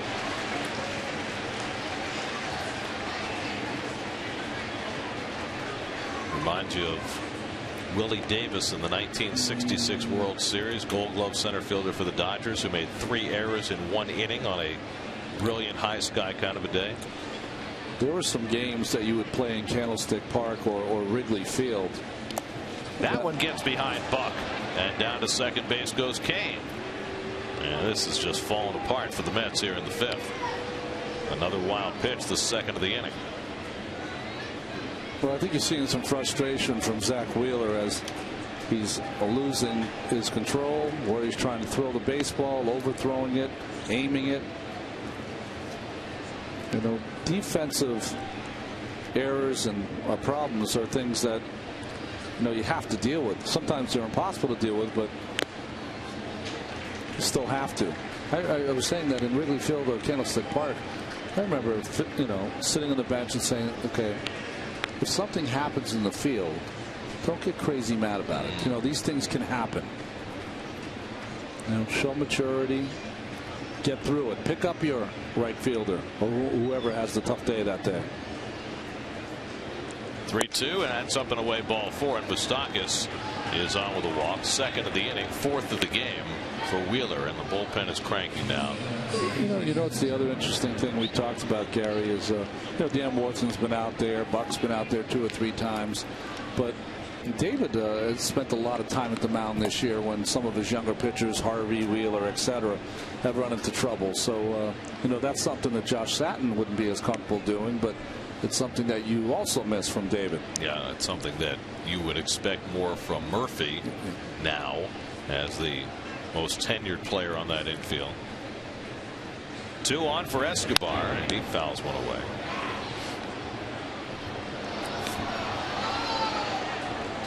So Gonzalez here, men up in the bullpen. Wheeler's already thrown 22 pitches in this inning, 92 for the afternoon. It was also one of those games, Gary, that happens to every starting pitcher once or twice a year, that you go to bed, put your head on the pillow, and you go, you know what, I got to give my team at least 7 tomorrow because of the bullpen situation.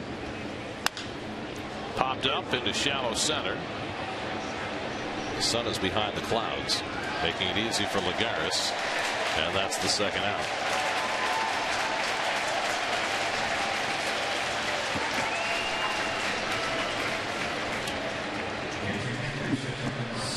I remember that cheer. That's the same cheer that would happen if you walked a guy on 4 pitches when I played in the day, and you throw the next guy a strike. You get that same kind of cheer, like, finally. It's a little New York sarcasm. Yeah. You know, that comes with the territory. Exactly. So 2 out and 2 on. Now George Gutierrez will be the 8th man up in the inning. Gutierrez has been up twice and walked both times, one of those intentionally. 3 runs are home for Kansas City here in the 5th.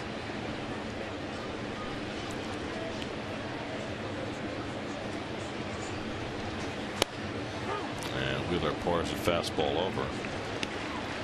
It's still awfully troubling to see him throwing 91 miles an hour.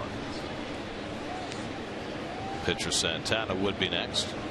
Well, you'd have to question maybe I don't know how many innings Zach has now, but another one trickles away from Buck, and again the runners move up.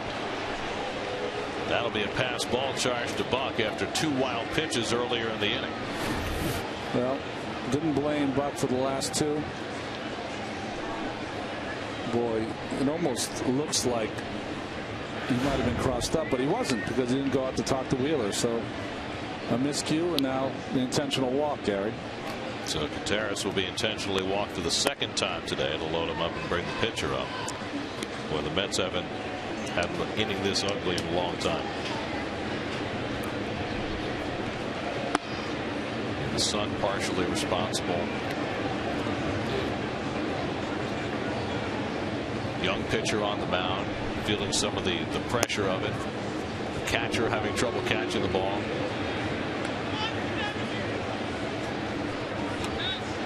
Third walk of the inning, 5th of the afternoon for Wheeler, and now the Royals will bat around as the pitcher comes up. Santana has grounded to short and struck out 0 for 2. Pitcher Santana has been the biggest reason this isn't a blowout. Been up with people on base all game long. His first 2 at bats of the season, and he takes a rip.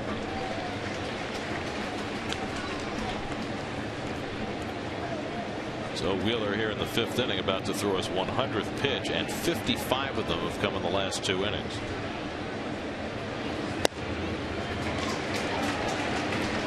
And it's all 5s for Wheeler in this game. 5 innings pitched. If he gets through this, 5 hits he's given up, 5 walks. Trying to keep it from being 5 runs. On the outside corner, that'll do it for the inning. But not an inning that the Mets will ever want to remember. It all started with a fly ball that Bird lost to the Sun.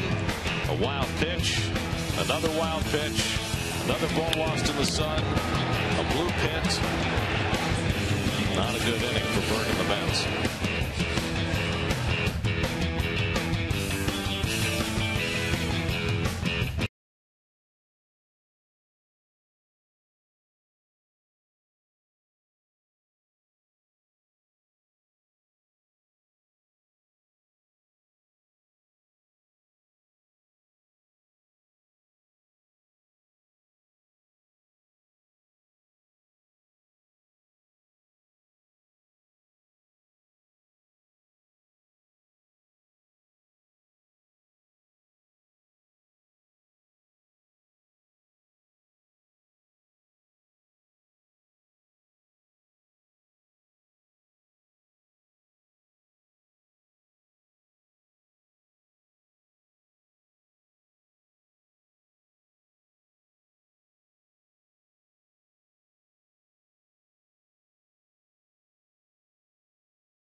After a very rough inning, pat on the back for Mike Davis.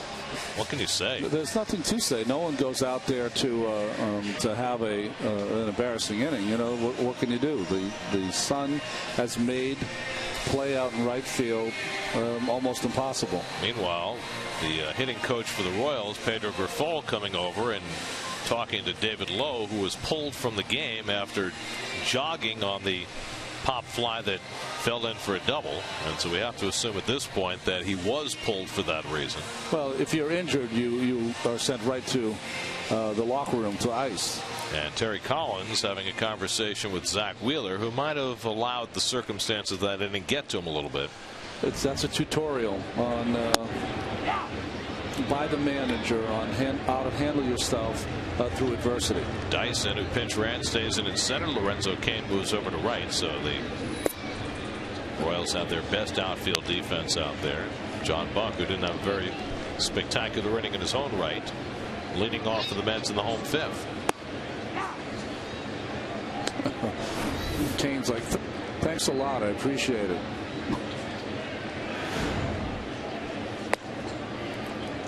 Well, you know, in their song Rockaway Beach, Ramon said, sun is out and I want some.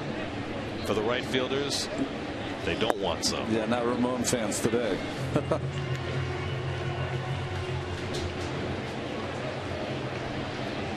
Welcome to Queens. 3-2 to Buck. Struck him out. Second time that Buck's been fanned. The fourth strikeout for Irvin Santana. One out in the home fifth. And Omar Quintanilla will come to bat. Well, there are the numbers on Wheeler. One of the runs unearned against him in that fifth inning. Day started out well for Zach, but he gave up the home run to Moustakas in the fourth, and then all that ugliness in the fifth. Quintanilla grounded out to short his first time up. The Mets have had just 2 hits, a leadoff single by Eric Young in the first, and Wheeler's 1-out single in the third against Irvin Santana.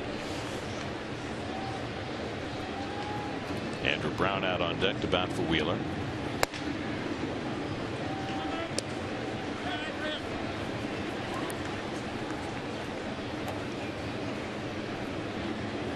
Thirty-year-old Irvin Santana, who 2 years ago in Cleveland threw the first complete game no-hitter for the Angels in 27 years.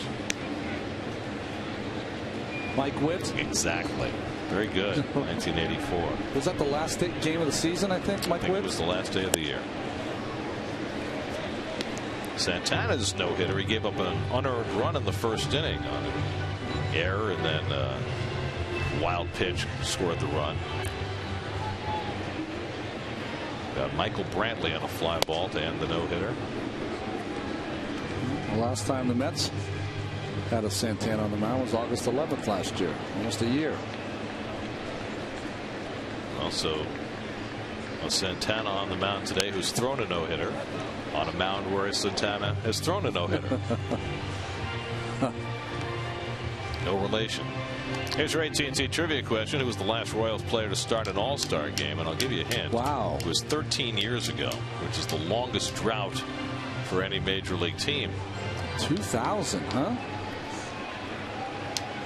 I would have to say that I was going for a category. Quintanilla toward the middle, and he's got the Mets' third hit. So Omar's aboard with 1 out. If I was going for a category in the quiz show, the 2000 Kansas City Royals would not be my first choice. Quintanilla, this is when he's at his best. That short stroke, when that ball's up on the outside part, when he struggles, it's a fly ball to left field. When he doesn't, it's a ball back up the middle. Nice hitting. Andrew Brown pinch hit yesterday in the 8th inning and got the Mets rally started. Singled right up to the third base bag. Wound up scoring on the base hit by Satin that tied the game.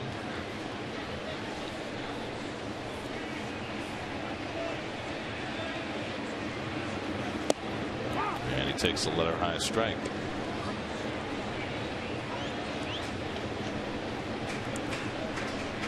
The Royals had 3 players named to the All-Star team this year, but none as a starter.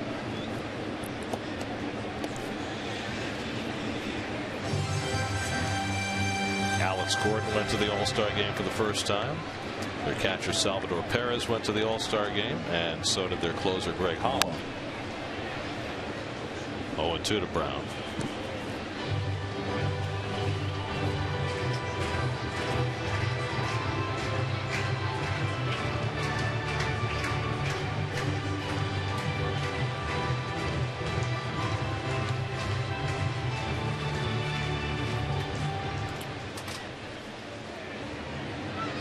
Two to Brown, and throw to first, not in time. I know what the obvious choice I would go for, the Kansas City Royals in 2000, but I don't think it's him.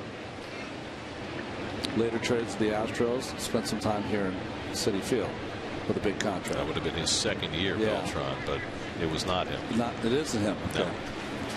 Because he was rookie of the year in '99, right? Yes. Bouncing ball to third. In comes Moustakas. His only play is to first, and he gets Brown by a stride as Quintanilla moves to second. So 2 away. Tonight the quarterback battle continues in Cortland. Here Geno Smith and Mark Sanchez's thoughts on the competition. Plus all the latest news as the Jets gear up for the 2013 season on Jets Nation Inside Camp tonight at 7 on SNY. Also, there was a guy in that team, and I don't think it was him either, that one of his first. No, he had played for a while. Long hair when he played for the Boston Red Sox. Short hair when he played for the New York Yankees. Wasn't him either. Eric Young's hit the ball hard twice today. Had a base hit to center field his first time up. Lined out to right field in the third. In between, he stole the base.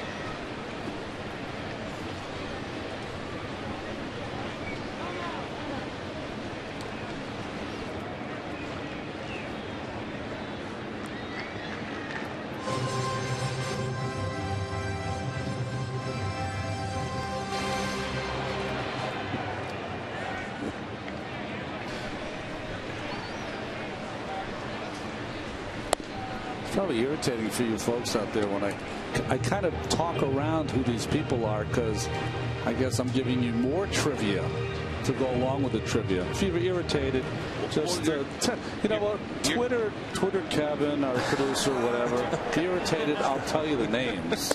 Well, but the clues are pretty explainable. I think you're doing it the right way, because you don't want to give away the answer or what you think might be the answer in case people are playing along at home. It's like a conundrum wrapped in a riddle, wrapped in a conundrum, wrapped in a trivia question. Is there a paradox involved too? How about a quandary? You're not having fun. Up the middle, and that sneaks through for a base hit. Quintanilla heads home, and the Mets have their first run of the day. Eric Young with an RBI single, and it cuts the Royals' lead to 4-1. No quandary there. No. Well, what I've been impressed with, when Eric first came, he had a lot of bats from the right side, which is his stronger side. But the last week or so, his swing from the left side has gotten so much better. He showed some pop. Here's a big 2-out hit on a pretty good breaking ball. His 19th run batted in. Second hit of the day for Young, and so the Mets are on the board. And now Daniel Murphy, who's grounded to short and lined out to left, 0 for 2. And he lines one the other way for a base hit. Young turns second, but he'll hold there as Gordon comes up with it quickly. And so the Mets will get the tying run to the plate here in the 5th inning.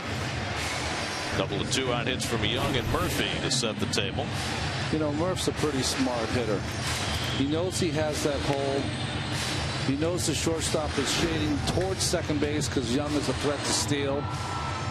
And he's pretty sure he's going to get a fastball away, and he took advantage of it. So now Josh Satin, his second straight day as the number 3 hitter. He had a big hit yesterday, and David Wright spot in the lineup. Today he's gone 0 for 2 so far. A fruitless at bat in the first inning when there was an RBI opportunity. Now bats with 2 out and 2 on in the 5th.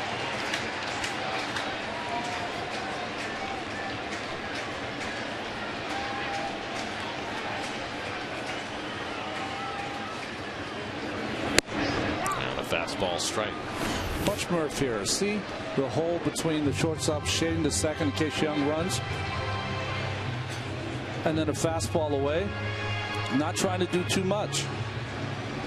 One-handed swing, almost like directing it into the hole.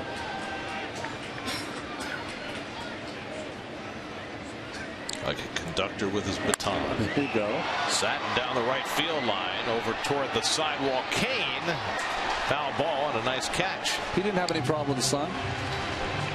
The fan. That's an excellent point. Maybe outfielders need to wear his brand of sunglasses.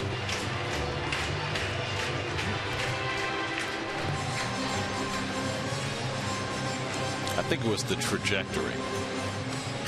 Ball wasn't hit that high. He's in the right place too. Kane has a little different sunglasses than Marlin. At least the frames.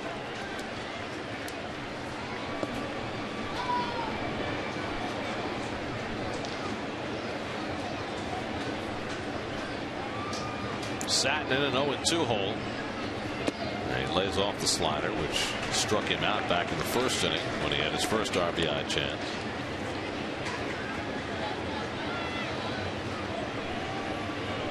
Bird would be next.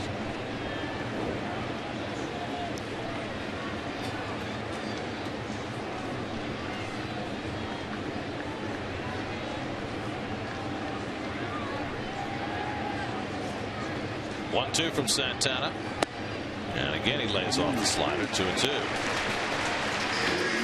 So a little bit better at bat this time from Satin. Josh has one big league home run. He's driven in 10 runs in 93 at bats this year.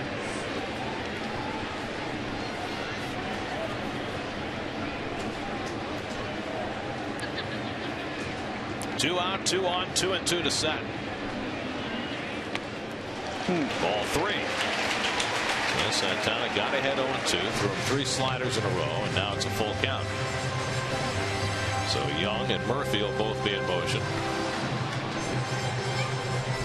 Well, this game is a different game. Satin with the extra base hit, maybe double here. Mets back in it.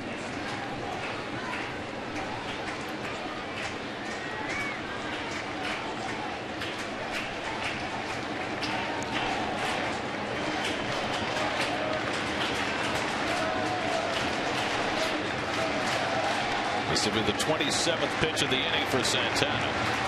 3-2 to Satin. Too high, ball 4, and the bases are loaded. So after getting ahead 0-2, Santana loses Satin.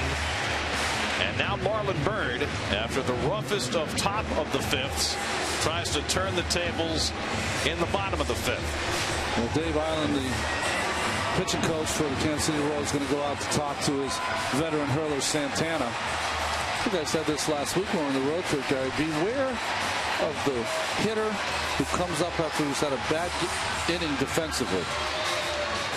Always trying to make up.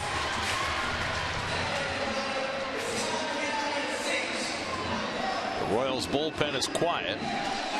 Santana had been sailing until 1 out here in the 5th. Quintanilla base hit up the middle. He retired Brown on a ground ball, but then base hits by Young and Murphy. The walk to Satin. The inning prolonged. And now Santana, 27 pitches deep in this inning, will take on Marlon Byrd with the bases full. Santana's been on a terrific roll since the All-Star break. But he has his crisis moment right now. Tying runs on base. Byrd at the plate is 0 for 2. And Marlin watches wide, ball 1.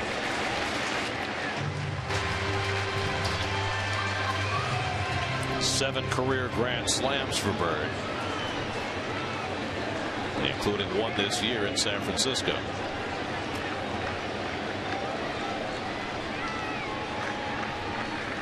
And the breaking ball in for a strike, 1-1. Mentioned Marlin has more at bats against Santana than anybody in the lineup. Just 5 for 26, but one of those 5 was a home run. Mike Davis on deck. And Marlin swings and misses at the fastball, 1-2. Well, you've seen him throw a 94-mile-an-hour fastball, but he added on this one. Just got it by Marlin.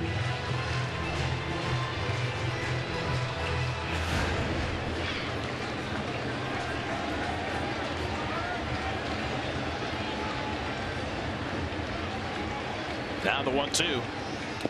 And he lays off the slider. 2-2.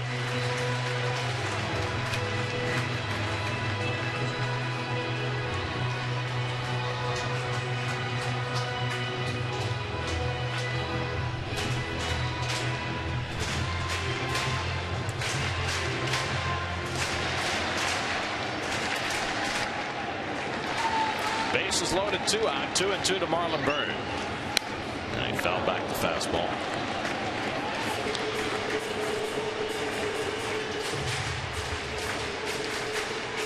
This is now a 32-pitch inning for Santana.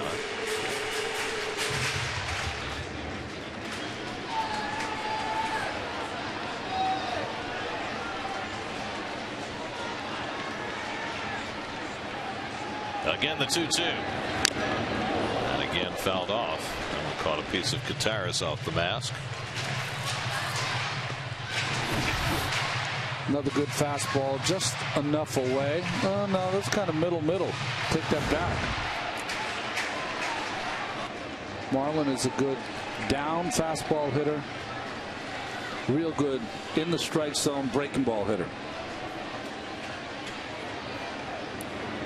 7th pitch of the at-bat from Santana to Byrd with the bases full. And Marlin goes down on strikes to end the inning. Santana able to minimize the damage, and Marlon Byrd's rough 5th inning comes to a conclusion. 4-1 Royals after 5.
Who was the last Royals player to start an All-Star game? Not Beltran, not Damon, but another Royals outfielder, Jermaine Dye. At least that was in the outfield. Okay, all right.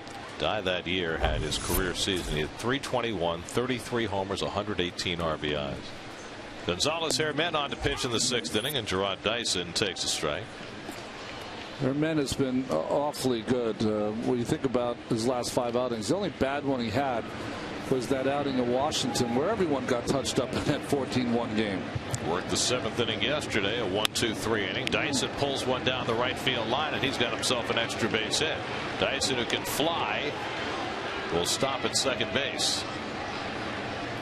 So Dyson is first at bat of the day after coming in as a pinch runner and staying in center field. It's got to be a high change, and yes, it is. When you see those leadoff hitters with great speed, the only time they pull the ball down that right field side is when they catch a breaking ball or a changeup. And that's what you have to do there. Smart playing by Dyson. No outs.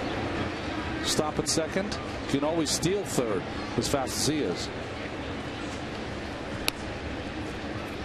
So Gonzalez Herman greeted with the 2-base hit. David Arnsma, who's been used as a closer Friday night, as the 12th inning pitcher yesterday, up in the 6th inning today. Here's Miguel Tejada, and he takes inside ball 1. Bobby Parnell again is not available today. Has the neck issue. He's going to see the doctor again tomorrow, and this would now be the 5th game in a row that Parnell is not available. And you'd have to figure if he's not available by Tuesday, the Mets are going to have to make a move. Yeah, you need an arm. Just can't continue to. Well, you can do whatever you want to do, but it's hard to push people every single day more than what they should be out there. Well, here's the thing. The Mets are carrying an extra pitcher right now. They've got 13 pitchers. They were doing that because they were going with a 6-man rotation. Now with Parnell out, they've moved Torres back to the bullpen. So they've got a full complement of 7 relief pitchers even without Bobby. But here's the thing. Of those 7 relief pitchers, only Gonzalez Herman is under 30. Yeah. Everybody else out there is a veteran pitcher, and you've got some really older pitchers like Hawkins, who's 40, and Atchison, who's 37 and has a bad elbow, and Feliciano, who's just coming back from 2 years on the sidelines and is 36. Yeah, I mean, it's 2 days and rest. I mean, it's very difficult to ask those older pitchers to throw 3 days. Listen, they're gamers. They'll do it, but you don't do it because you want to put them in the best position to succeed. And that's fully rested or close to fully rested. And Herman behind on Tejada, 3-1 with Eric Hosmer on deck. So the Mets are in a rough period right now when it comes to the bullpen. Obviously, anytime you're missing your closer, it puts you in jeopardy. But having that coincide with Josh Edgin, another young pitcher who had been so successful since coming back from the minors, having him go down with a rib injury, that really exacerbates the problem for the Mets right now. Up and into Tejada, and he's aboard with a walk. So Herman gives up a double and a walk to start the 6th inning. Well, we talked about sac fly bunts before, but Tejada has shown that he can still handle the bat. Key situations. That was on Friday night to start the inning. And then he gets a fastball on the outside part. Beautiful serving it to right field. And then when you need a 2-out hit, even the ball inside, you're probably just thinking the entire at bat. Hit the ball to the right side, get the run in, which he did. So now Eric Hosmer, who's 0 for 2 in a walk today. And Herman buries the fastball in the dirt. Ball 1.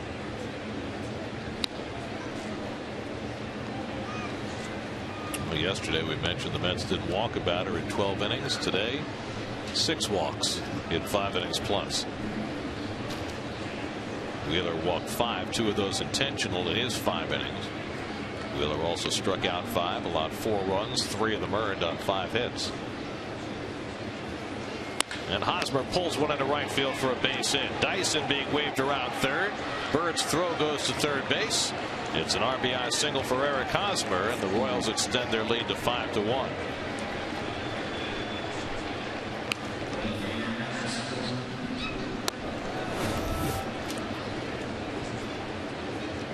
Fastball down, covered by Hosmer. And this young man, Dyson, on second base, had to wait for it to go through. Line drive. That's about as beautiful gate as you're going to see. Well, this is the most hittable we've seen Gonzalez Herman. Still nobody out. Alex Gordon, the batter. Gordon has hit 3 fly balls today. The third one was to right center off the glove of Bird for an error in the last inning. See him shaking his arm out, Herman, like he just doesn't have his normal velocity. Well, he's pitching for the third time in 4 days. Tejada at second, Hosmer at first. There's nobody throwing in the Mets bullpen right now, so it's on Herman to try and get through this inning. So Aardsma up a moment ago. That might have been a case of him just seeing if he was available today. There's the good changeup by Herman, 1-1. Well, in the last 10 days, Herman has had outings of 2 2/3, 2 innings, 2 innings out of the 5. So 3 times he's been out there for a long time.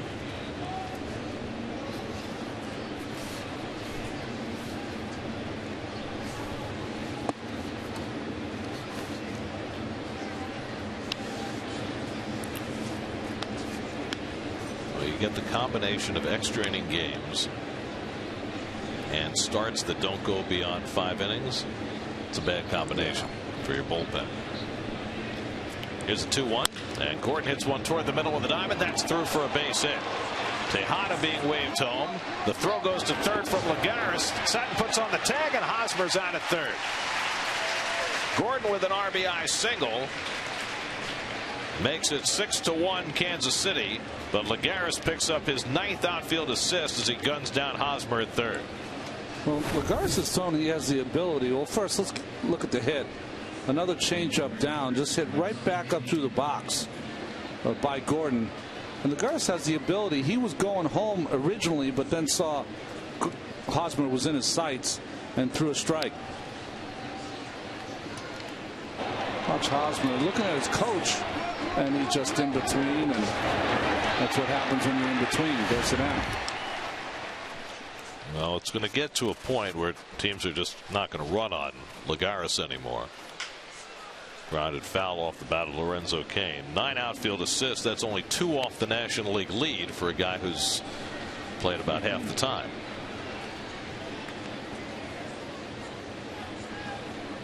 He's got as many outfield assists as Alex Gordon for Kansas City, and Gordon plays every day and is one of the best outfielders in the game.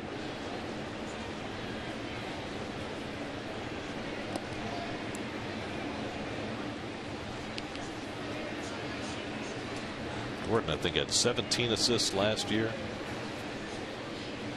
Wow. 20 the year before that.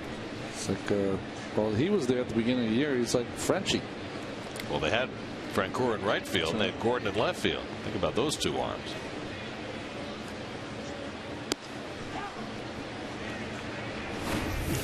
Watch when he comes, he has that.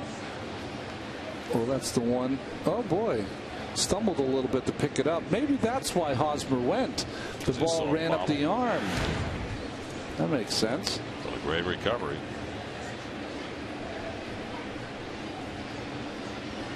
Oh, and 2 to Lorenzo Cain, who drove in 2 with a base hit his last time up. He bloops this one on the right side, and Murphy should have let it fall because Cain never ran.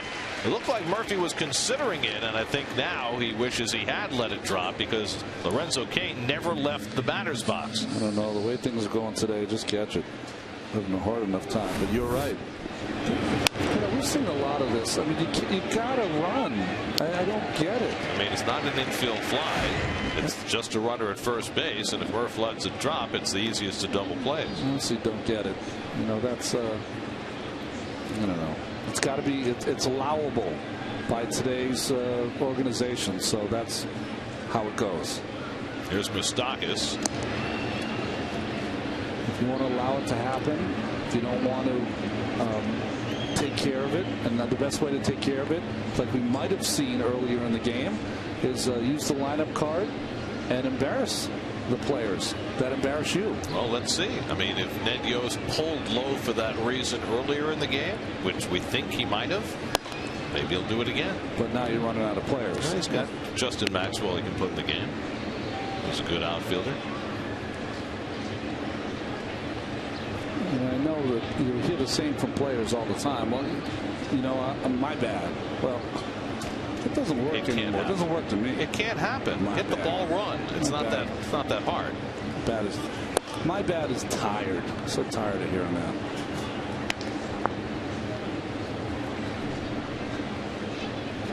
Doing out of Moustakas, who opened the scoring today with a home run in the 4th inning, his 10th of the year. I wonder, is Ned thinking about it? Is he thinking about, can I get away with pulling my player and shortening my bench? 2 in 1 day for a team that's been winning. To center field, and that's in for a base hit. Gordon going first to third. Lagares with a throw, this time offline. And so the 4th hit of the inning for the Royals. Puts runners at first and third. Well, not a bad pitch here from Herman, and just served over the shortstop's head by Moustakas. There's some hustle.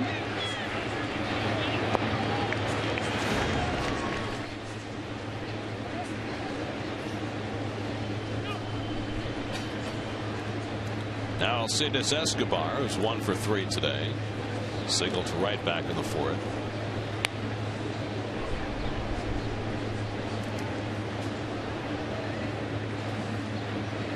Rough inning for Gonzalez Herman.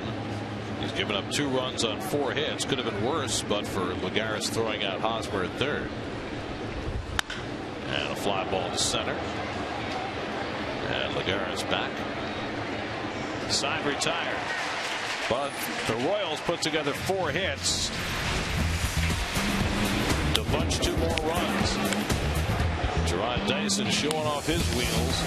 Hosmer with an RBI and Gordon the same. 6-1 Kansas City in the 6th.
Tea, the hard iced tea that tastes like real iced tea. Well, the Mets have played the fewest games in the National League so far this year. They still have a couple to make up, but the 4th most innings. They've played more extra innings than any team in the majors this year. 48. Arizona 46. Arizona had a slim lead, but the Mets have overtaken them the last couple of days. Mets club record for extra innings in a season is 60. They've done that on a couple of occasions. The major league record for extra innings, 82. I think that's a number, yeah. A ways to go. But you know what? We're going to go get it. We're going to go get it. I think this team is capable. Ike Davis takes the strike. Ike is 0 for 1. He's flied out and walked.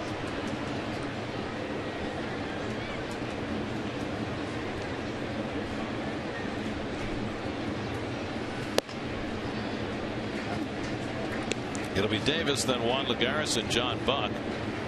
And Scott Rice readies himself in the Mets bullpen. Irvin Santana up over 100 pitches now. And Davis pops one up. Moustakas in the foul ground. One hands it, one away.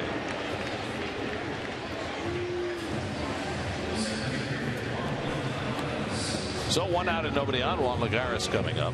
Lagares is 0 for 2. Hit a comebacker and struck out.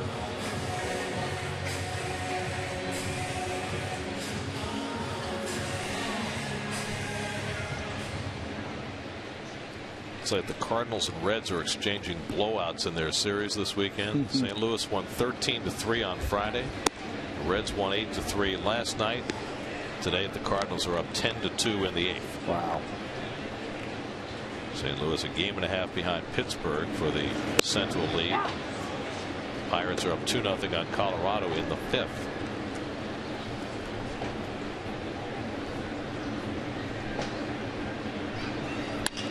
Lagares hits it down the right field line, but that's where Kane is playing, and he runs it down right before he hits the sidewall.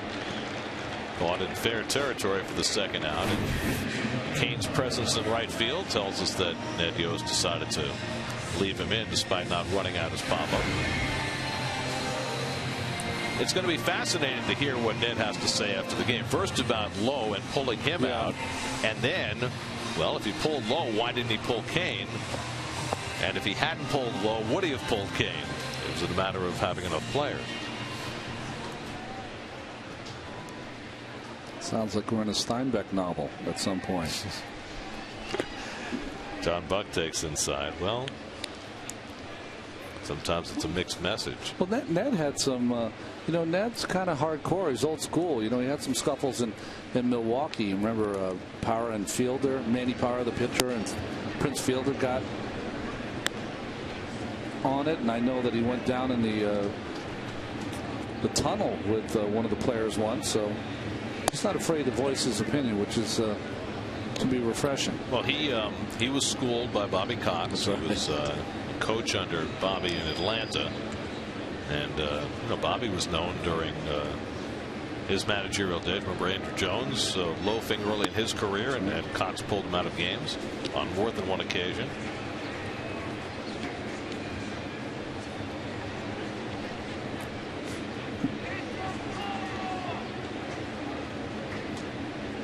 Santana threw 113 pitches in 7 innings in his last start in Minnesota. Gets the ground ball, but just foul. Moustakas making the throw, but it was a foul ball.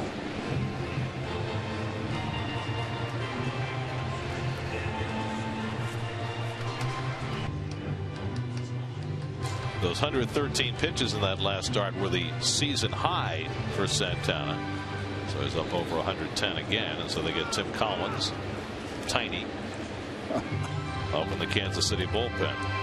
Now, you weren't here yesterday, but we talked about Collins, who's from Worcester. Don't call someone from Worcester tiny, Gary. Oh, but that's his nickname. No, only kidding. Here's the 3-2, and Buck takes ball 4, and the Mets have a 2-out base runner. Third walk for Santana. And we'll see if he gets one more batter if they bring in the lefty to face Quintanilla.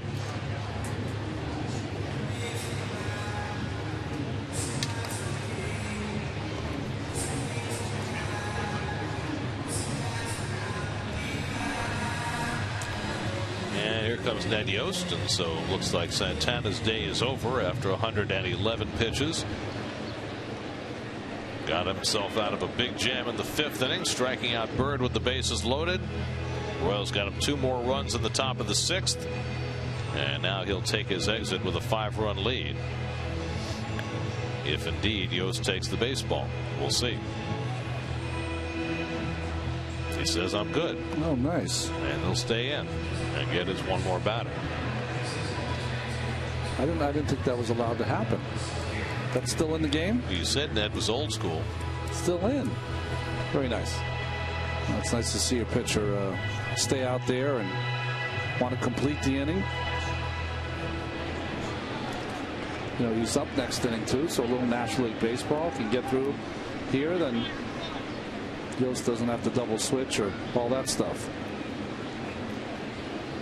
Well, the story just changed for the Kansas City dugout. Yes. The word on David Lowe, he left with quad tightness. Okay.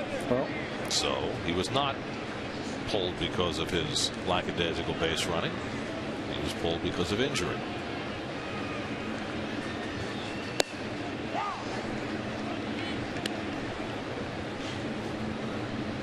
So I guess we can cancel out those old school references, unless they're just saying that to cover up. It's a very intriguing game sometimes. Quintanilla pops one up. The Stockist comes in from third, takes charge, and makes the basket catch to end the inning. It should have been. I think I got it. Well, he got it in the end. Yeah, he did. So Santana gets through the sixth. Given one more batter by his manager and gets the pop-up. Still 6-1.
Electrifying Hard Rock Hotel.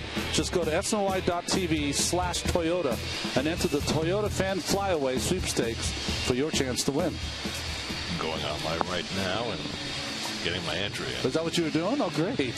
Justin Turner comes into play shortstop. He'll bat ninth in a double switch. And Scott Rice will pitch the top of the seventh for New York. Well, one of the guys that Terry Collins said he had available for 1+ innings is Scott Rice this afternoon. Rice in his last ball game came in and hit his first batter, Alex Gordon, and then got an out. And then yesterday pitched a 1-2-3 11th inning through just 9 pitches. So back out there for the third straight day. George Gutierrez has walked 3 straight times. He leads off in the 7th inning.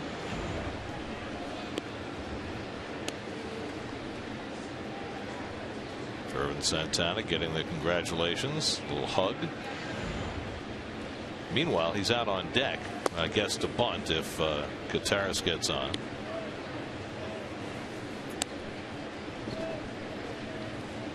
You don't suppose he's going to pitch more after this, do you? No.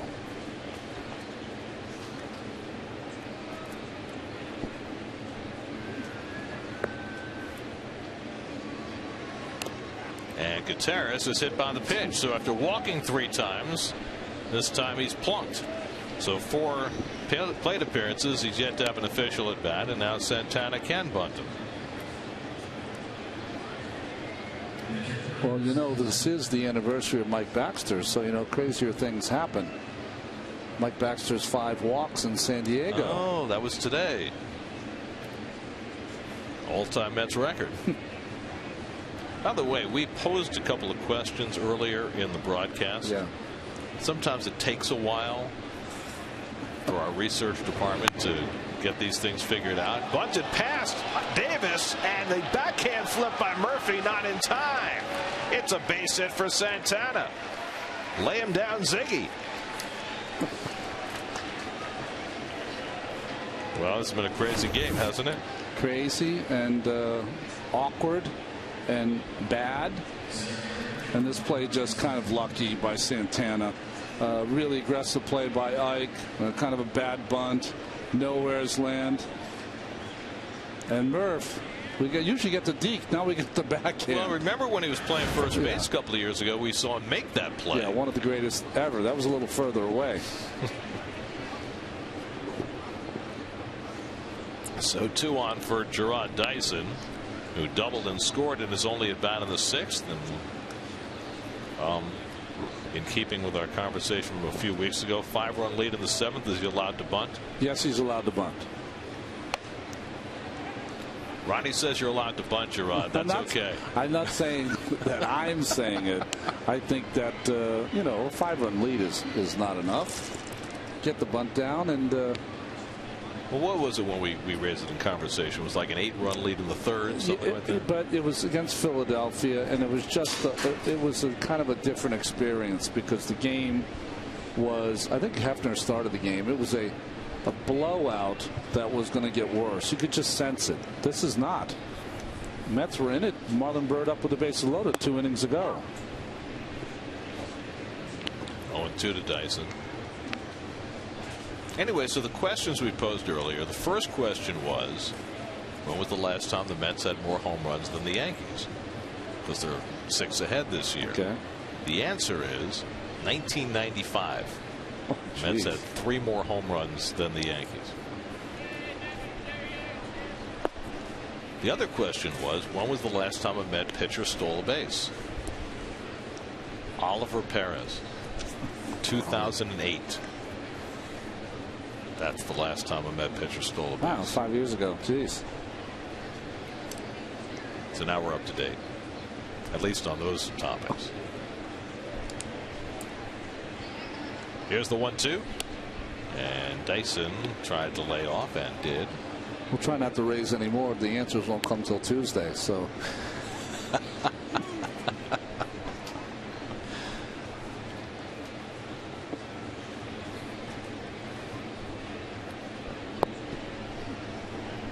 I think the research department is taking offense. That's all right. Hang with them. It's a tough league. 2-2 to Dyson, and the breaking ball fouled off.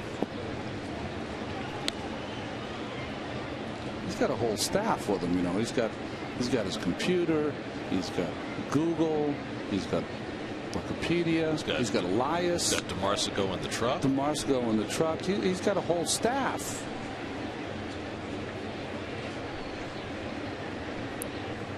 He's a little too comfortable, I think. Yeah. Day game. 2-2. Dyson grounds one down to Davis. Gets the out at second. No chance to get Dyson on the return. And so Turner wisely holds the ball. Santana erased. And that's probably the end of his day. Although there's nobody up in the Royals bullpen. I can't imagine they're going to push him any further. But who knows? Well,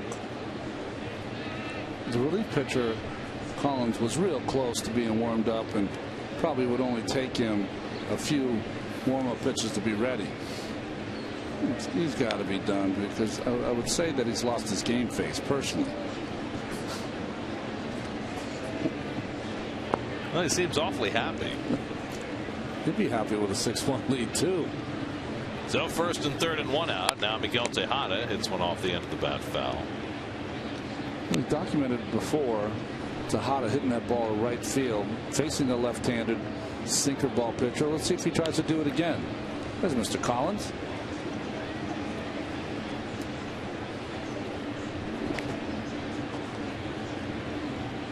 Tejada Tejada's 1 for 2 today, a walk and a sacrifice. He scored a run.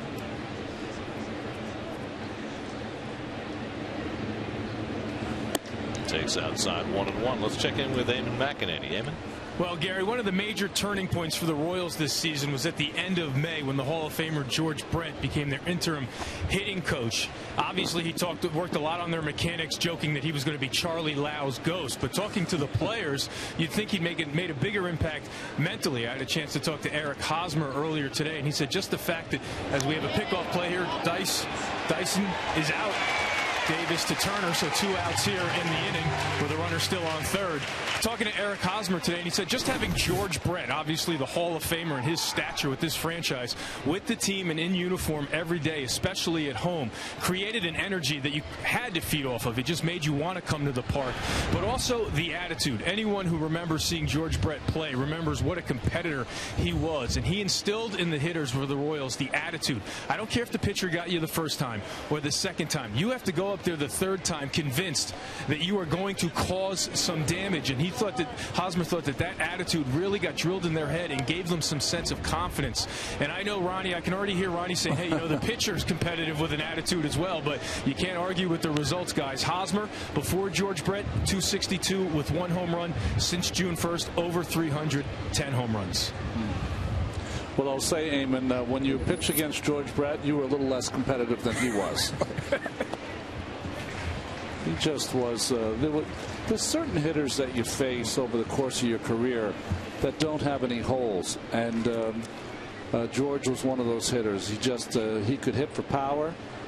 Oh, as we see the lovely couple has come back. He could do it all. Well, today is a Mr. Met dash after the game, so Mrs. Met needed to be on hand to help chaperone the young people around the bases. 2-2 to Tejada with 2 out. And Rice misses away.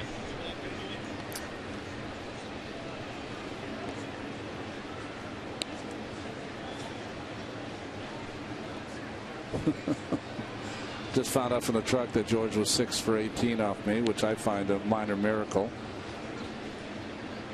That he hit that high against you, or that you got him out? That he hit that low against me. I was thinking it would have to be around a 400 level. Popped up on the left side. And Quintanilla there to grab it, and that retires the side. So Rice with the pickoff helps him out in the 7th inning. There's George Brett, Hall of Famer, great third baseman for the Royals. He can hit.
by Bob's Discount Furniture, proud to be the furniture store of the New York Mets. By your local Tri-Honda dealers. Hurry to your local Tri-Honda dealer for great deals on the 2013 models. And by Parts Authority Auto Parts Superstores, where the answer is always yes. Be a part of the inaugural Citi Field sleepover this Saturday. Watch the Mets road game against the Diamondbacks in the outfield with food and beverages, and receive a game ticket to the September 28th Mets Brewers game. The sleepover at Citi Field. Visit Mets.com/sleepover. What a night that's going to be. Still got to do. I got to do the pregame and postgame. I got to get the person in charge is away on vacation. So as soon as he's back from vacation, we got to get the pregame and postgame to do it out here. I think it'd be hilarious. Well, if people are going to be sleeping in their sleeping bags on the outfield grass and their tents on the warning track, you could do the pre and post from the mound or second base. Second base. It'll be perfect. I think we'll be keeping them up though in the postgame.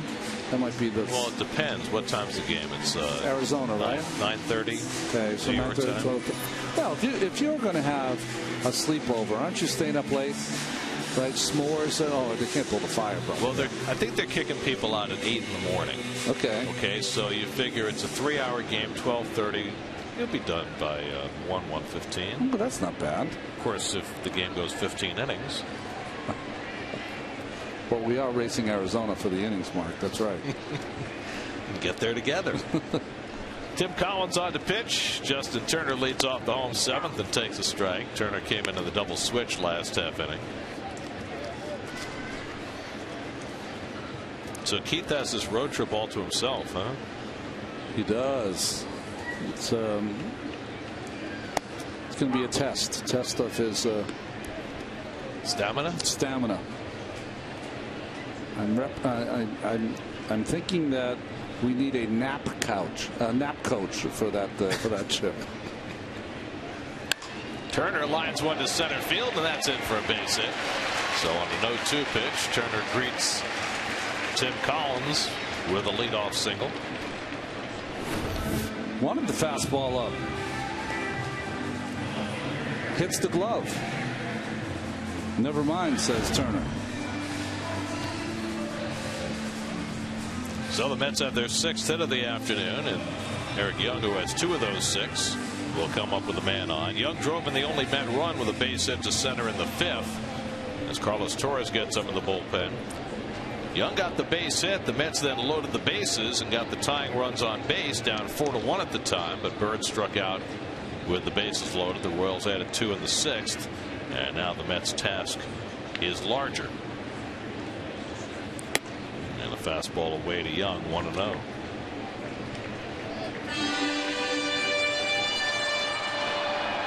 Interesting watching Collins pitch. He's a small man, but he reminds me a little bit of Billy Wagner in the way his motion.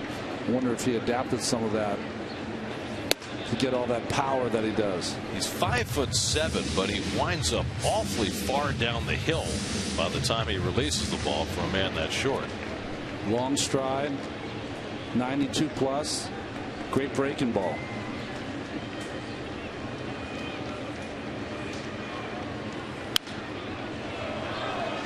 I mean, Wagner had a long stride as well, but you know, Wagner was probably 5'10", maybe 5'11".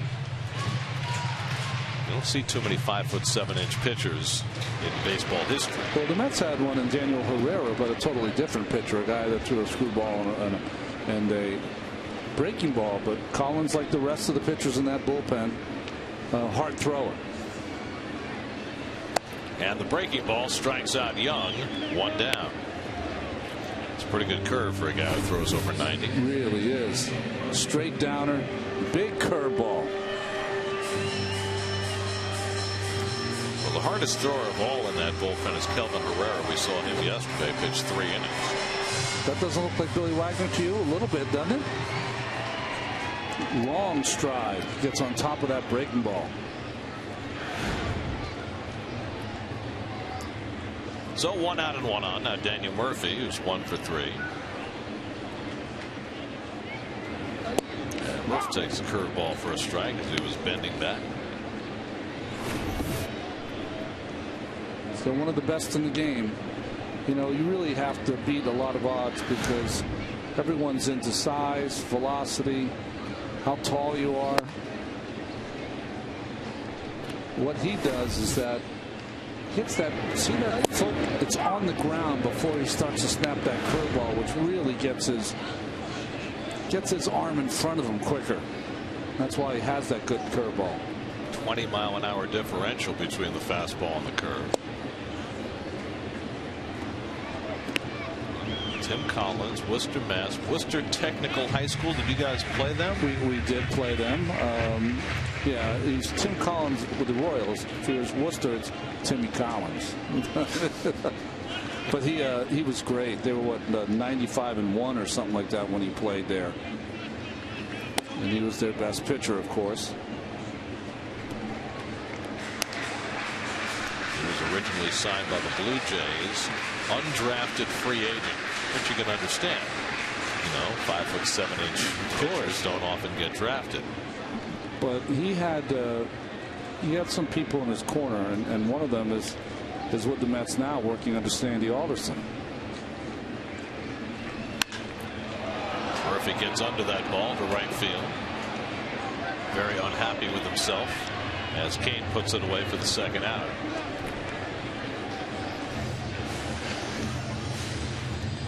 Murphy felt he had a pitch to hit there. There's your outing Mets box score. Mets have had just a run on 6 hits. Eric Young has 2 hits and the only RBI on another difficult offensive day for the Mets. Their second since losing their number 3 hitter and captain. You know, his ace in the hole was J.P. Ricciardi, who had scouted Tim Collins, had to know about him. J.P. still lives in Worcester, and you know, signed with the Blue Jays. And like I said, there are a lot of kids here today. All you need is a chance. You need someone to believe in you, and I'm glad he did. He got traded from Toronto to Atlanta for Yunel Escobar, and then 2 weeks later traded to Kansas City for Rick Ankiel and Kyle Farnsworth. Oh, wow.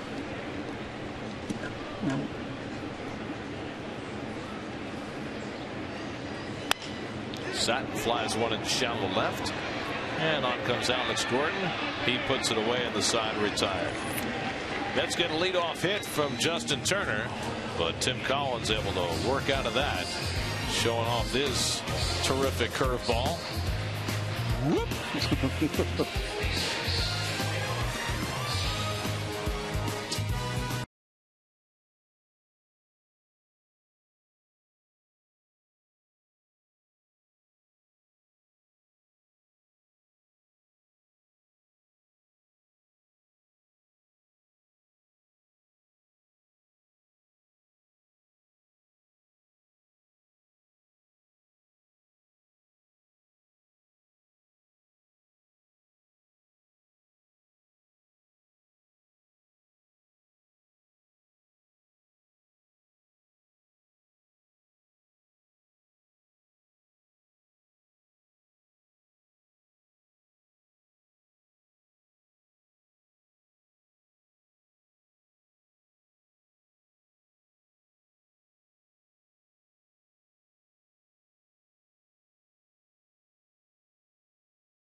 6-1 lead.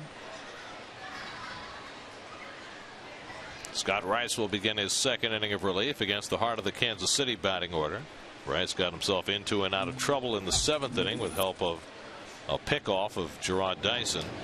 Eric Hosmer, an RBI single his last time up. He's 1 for 3 on the day, and he hits one past the mound and up the middle for his second hit of the afternoon. Fortunately for Rice, he did not get his meat hand on that baseball as he reached out for it. Well, it almost seems superfluous to talk about it since everybody else is. Yeah. But Major League Baseball tomorrow, we think, is set to hand down the suspensions for the biogenesis situation. And, of course, Alex Rodriguez getting the predominant attention. A tweet of the game, a Toyota tweet of the game from Dick Vitale, who talks about meeting A-Rod as a 20-year-old and having him ruin it all. Obviously no longer a PTP. Primetime player? Well, he was a diaper dandy back then. The Associated Press tweeting Pete Rose's quote, "Come clean, don't be like me."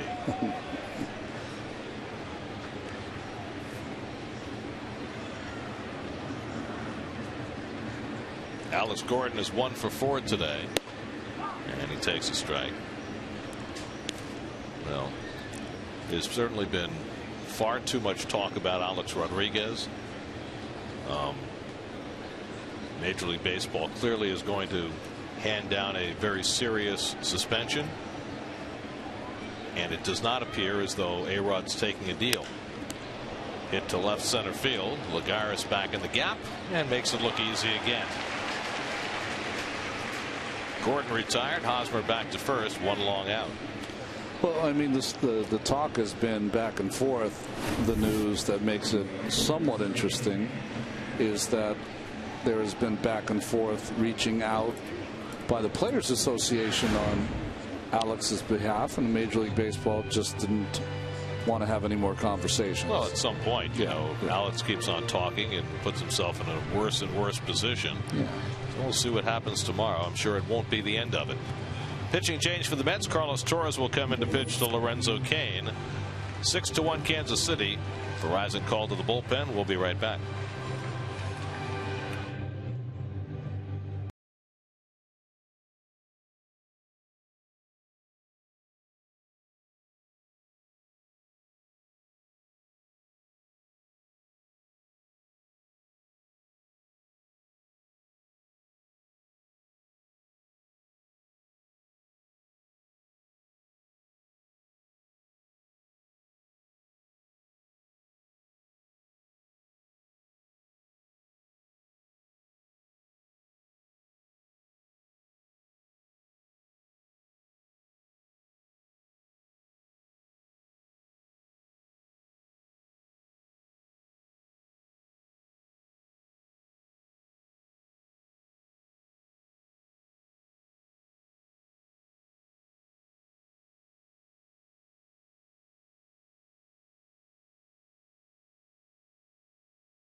First pitch to Lorenzo Cain, pops it up in foul ground. Mike Davis has it. Carlos Torres throws one pitch and gets the second out of the 8th inning. Well, Torres was supposed to start a game yesterday. Instead, he worked 2 innings in relief on Friday night, and he will stay in the bullpen for the time being. Worked an inning of relief on Wednesday, 2 on Friday, pitching here on Sunday. Was supposed to start yesterday. Be interesting moving forward. I guess he'll just be in the pen now for a while. Well, I think the plan is to stay with the 5-man rotation until John Neese is ready to join and get the Mets back to 6. And so Torres, who has been a great help in the bullpen, will stay put. He throws 2 pitches, gets 2 outs as Moustakas grounds out, and that'll do it for the top of the 8th. Mets come to bat in the bottom of the 8th, down by 5.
Much to the Mets' detriment, the beautiful day cost the Mets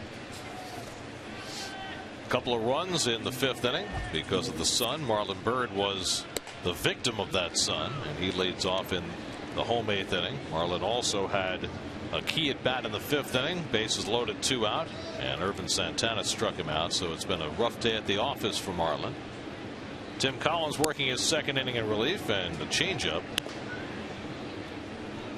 gets him even on Bird, 1-1. Now, doesn't that look good? You know, he could make that last all day at that rate. Yeah. Cone gets soggy though, right? Drive toward the gap in left center field, and that ball will be down for an extra base hit. So what had been a dreadful day to this point for Marlon Byrd perks up a bit with a leadoff double in the 8th. Thought he caught a high changeup here. Maybe a fastball. No, changeup there from Collins.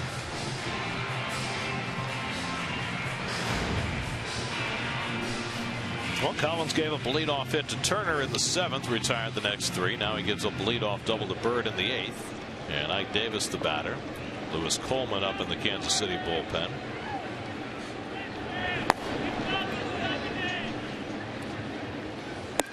Davis takes low, ball 1. Well, the Mets will welcome in the Colorado Rockies on Tuesday night to start a 3-game series. Rockies still what the Rockies are. First in slugging, last in ERA. And that despite the fact that they've had a couple of pitchers have good years, and the Mets will see 2 of them in this series coming up. Chatwood and Chacin. Chatwood looks like a mini Roy Oswalt the way he pitches. More of sink, not as many strikeouts. And of course, you mentioned Oswalt, and the Rockies have Roy Oswalt, but he is not able physically right now. Looks like he's going to be on the sidelines for a while longer. Juan Lagares on deck. But I mentioned this earlier. You know, the Rockies were right in the thick of things before Tulowitzki got hurt. They were 35-30 on June 11th. They are 17-30 since.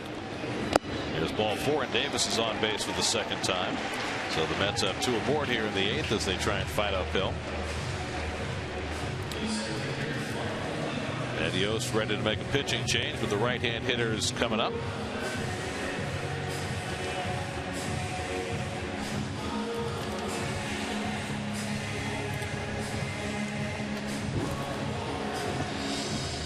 So Collins is out after an inning plus. Lewis Coleman will come on for Kansas City. We'll be right back to Citi Field.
Have you ever ridden the tram over to Roosevelt Island? I have not.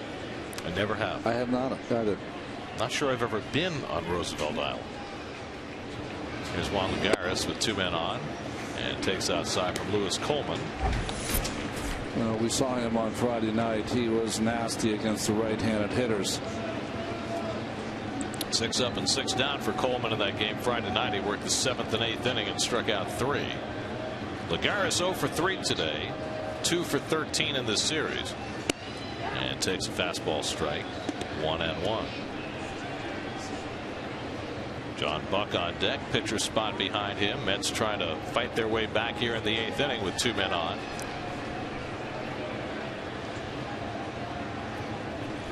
And backhanded by Contreras to keep it from going to the backstop. 2-1. Seen a team in the major leagues rally from 5 runs down already this week. The Red Sox scored 6 in the 9th to win that ball game.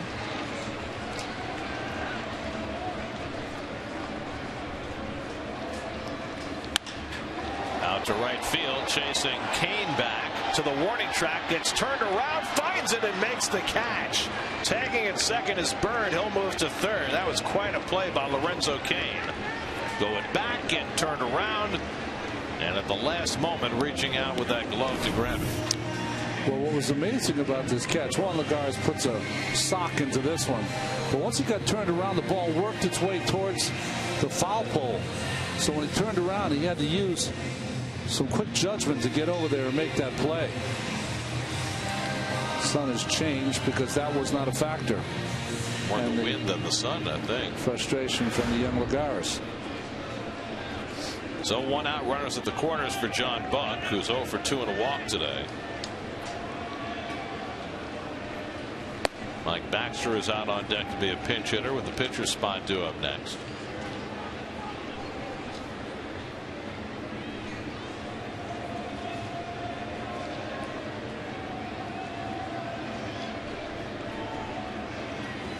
And Buck hits it in the air to left center.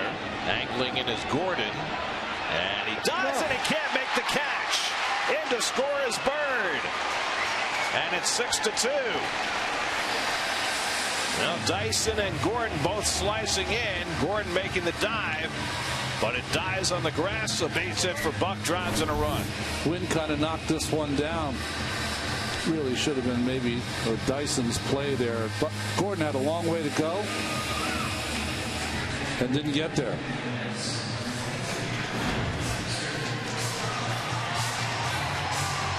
So the Mets with a run home in the inning. 2 men aboard. Mike Baxter will be the pinch hitter. Mets need one more base runner to get the tying run to the plate here in the 8th.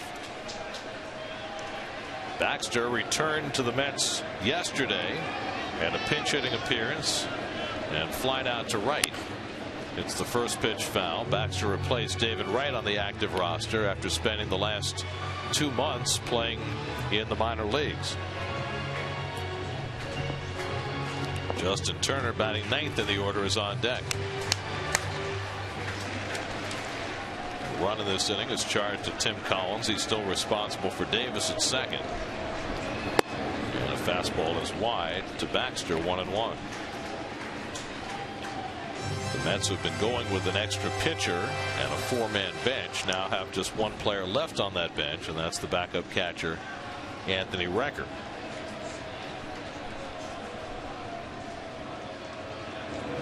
And Baxter pulls one, caught. Hosmer will go to second, and it skips away, and Davis gets back safely. Well, Buck was wandering off first, but there was nobody to throw to there, and so Hosmer threw to second instead to try and get the double play. You know, that was the right play. He didn't have a play at first because he wouldn't have beat Buck back to the bag.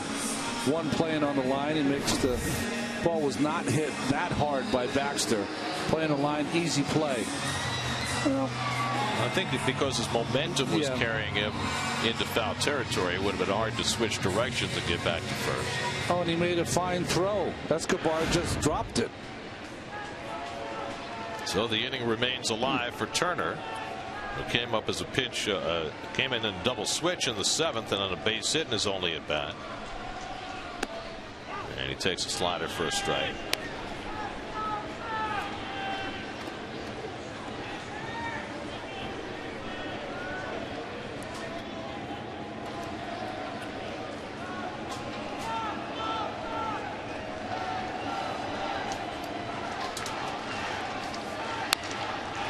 And Coleman quickly ahead on Turner, 0-2.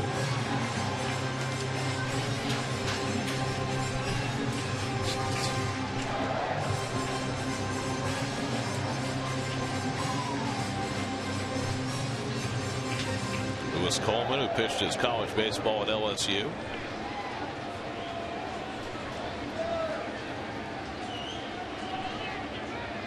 Throws the 0-2 to Turner. And he misses low and away. Turner out a base hit on an 0-2 pitch his first time up.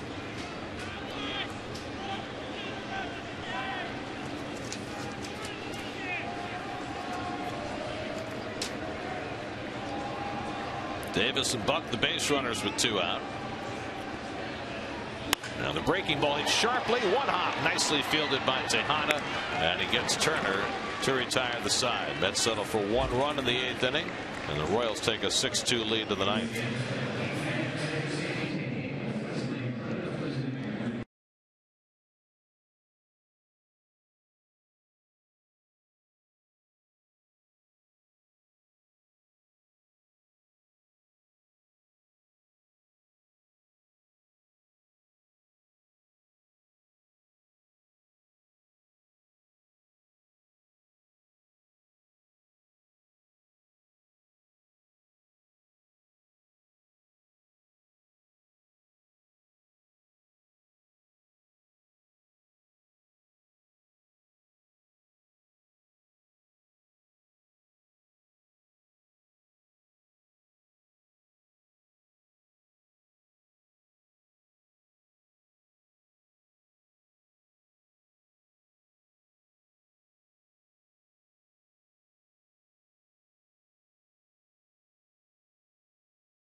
By your Mercedes-Benz Tri-State dealers.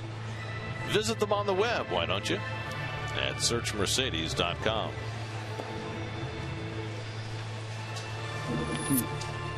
Ninth inning at Citi Field on a gorgeous afternoon. Rubber game of the 3-game series. First 2 went extra innings. Mets would be happy with extra innings today. Troy Hawkins will pitch the top of the ninth. Well, there's the Caesars Atlantic City numbers for Hawk this year. After his walk-off home run he gave up to Zimmerman in Washington, he's had 3 scoreless outings. First final of the day is in Cincinnati, where the Cardinals beat the Reds 15-2. Tuesday night, the Mets resume action against the Rockies here at Citi Field with Henry Mejia on the mound. Our coverage begins Tuesday night at 6 o'clock right here on SNY. In that game in Cincinnati, 15 runs and 19 hits for the Cardinals. Yeah. Third time in 4 days they've scored 13 or more. And Lance Lynn is always the guy in the right place at the right time. They always say to those guys, you're living right, Lance. Lance Lynn went 8 innings today, struck out 11. He's now 13-5. 13-5. Matt Harvey has 8 wins, and Lance Lynn has 13. You got to pitch on the right day. Is that a skill you can learn? I will tell you, since the Mets have scored 11 runs against the Nationals, they have a 0, 3 1s, a 2, 2 4s, and 1 6 breakout. So you know it's been a tough time for the offense. Better poker hand than run production. Yeah, right. Alcides Escobar leading off the ninth, and LaTroy Hawkins quickly ahead 0-2. Hawkins working for the second time in this series. Got a couple of outs on Friday night. George Gutierrez on deck, then the pitcher's spot for the Royals. Kansas City 6 runs, 11 hits. The Mets 2 runs and 8 hits. And the curveball hit weakly past the mound. Murphy in to play it and throws out Escobar by a stride, 1 away. The off day tomorrow is going to be very opportune for the Mets bullpen. They all could use a day of not only not pitching, just a day away from baseball, right? And I think also tomorrow is going to be a day of much discussion among the powers that be in the Mets organization as Greg Holland, the closer, gets up about what to do. What's the plan now for the next month with David Wright on the sidelines? And we've discussed some of the options earlier, but you know, there are a lot of moving parts, and I don't think there's any perfect solution, but between moving Murphy and moving Eric Young and bringing up Duda or bringing up Flores, all those things are going to be hashed out, and I think by the time we get here on Tuesday there will be some plan in place. One shot in the open, Gary. You can do the news.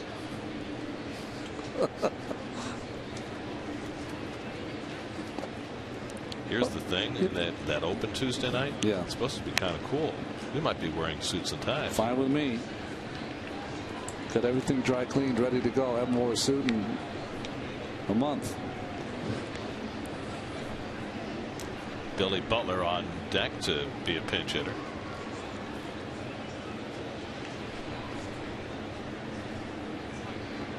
Gutierrez has been on base 4 times in a row. Tries to circle him, but pulls a foul. Still 1-2.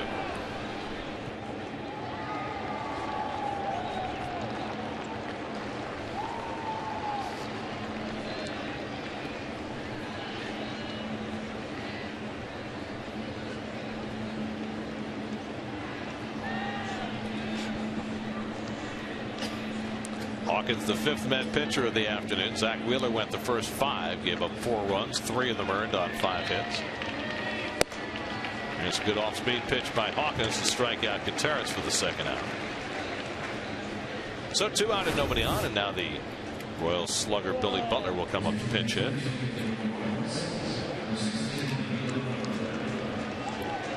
Good pitch there from Hawkins. You don't see a lot of change of pace from LaTroy. Sometimes I think LaTroy makes up pitches on the fly. Why not? Does that El Duque thing. So here's Butler, who started yesterday at first base and went 0 for 3. Normally the DH for the Royals, not having his best year by any means, but still a huge threat. He takes inside ball 1. Zach Wheeler today got through 3 scoreless innings and the first 2 outs in the 4th, then gave up a home run to Mike Moustakas, and then everything bad that could happen to him happened in the 5th, and he kind of went down with the circumstances in that 5th inning. A couple of fly balls that got lost in the sun, a couple of wild pitches, 3 walks in the inning. It wound up being a 3-run inning for the Royals. They batted around, took a 4-0 lead, and the Mets have not been able to get much closer.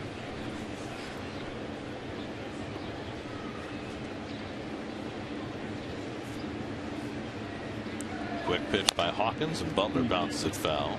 Coming up tonight on Geico Sports Night at 10:30, the complete story in baseball, the A-Rod suspensions and more, and the latest on the football camps as well. Geico Sports Night tonight at 10:30, only on SNY.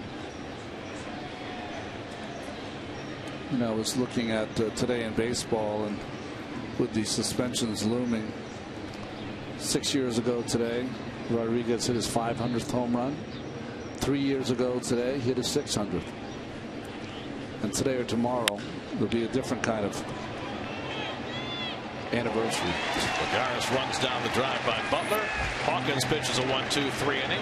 Mets come up in the bottom of the 9th with the top of the order down 6-2.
Post-game live, Gary Apple and Bobby Ojeda will be along to discuss everything that has happened today.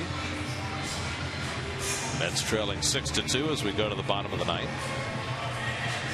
Elliott Johnson comes in to play second base for the Royals, and they'll bring in their closer with a 4-run lead. Greg Holland will pitch. Well, it's hard to believe that Holland wasn't the most impressive in yesterday's game, but it's because Kelvin Herrera was off the hook, but Holland was pretty good in the 9th himself.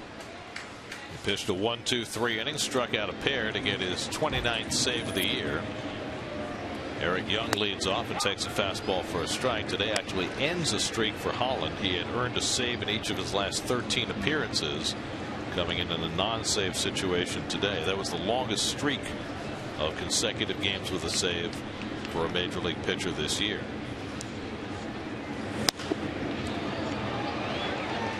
Young pops it up in foul ground. That goes out of play. Eric is 2 for 4 today. He's stolen base. He's driven in a run. Well, Holland's kind of the American League's Craig Kimbrell, isn't he? Got 2 outstanding pitches, fastball 95 plus, and a hammer for days. Well, He has the highest strikeouts per 9 innings in the American League, second in the majors behind Aroldis Chapman. Kimbrel's tailed off a little bit. He's only 13 strikeouts per 9 innings this year. Young pokes one to center field, but on comes Dyson to slide and make the catch. One away.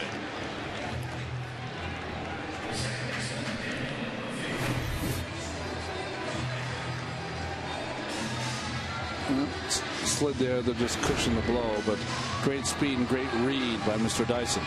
So 1 out and nobody on. Now Daniel Murphy. You know, we were having a discussion earlier about comeback player of the year. Got another candidate for you. Are we talking National League or this would be in the American League. Okay. Pitched in a National League ballpark today through 6 scoreless innings for the Cleveland Indians. Scott Kazmir. Yeah, right. Bouncing ball down to Hosmer at first. Makes the play on Murphy, and quickly they're 2 out. Kazmir 7-4 now. The Indians shut out the Marlins today 2-0. He's gone 10 starts now without losing.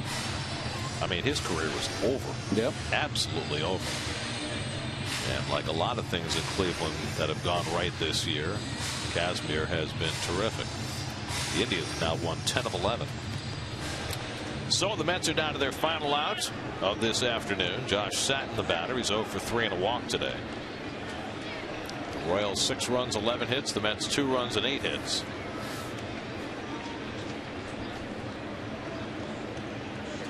And Satin goes after the first pitch fastball, 0-1.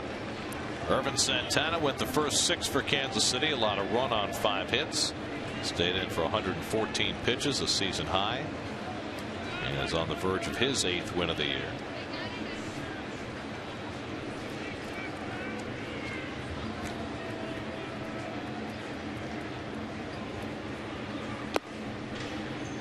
One on one to Satin. Marlon Byrd would be next if Satin can keep the game going.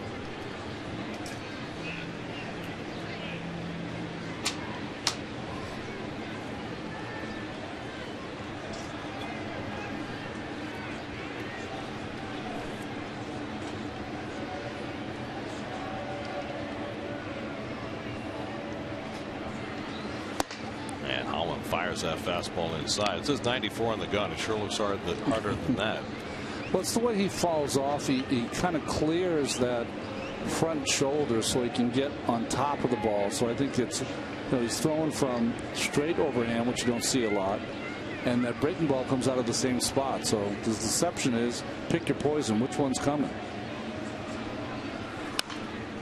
The other thing he does also is he separates the ball from his glove. You don't see that happen very often. He has that little tap before he proceeds to the plate. And Greg Maddux used to tap, That's but right. Maddux didn't throw 95.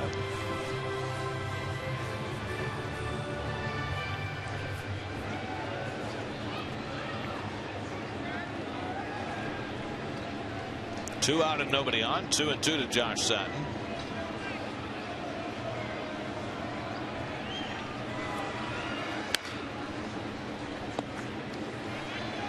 Still alive. Well, you don't see a lot of teams, and when you see a team, you're anxious to watch them. And why have they won 11 out of 12 now? And you look at their offense; they kind of do enough to score some runs. They took advantage of some poor play by the Mets today, but it's this bullpen that you come away. Veteran starting pitching and young bullpen combination, best ERA in the American League, and another good performance today. 2-2.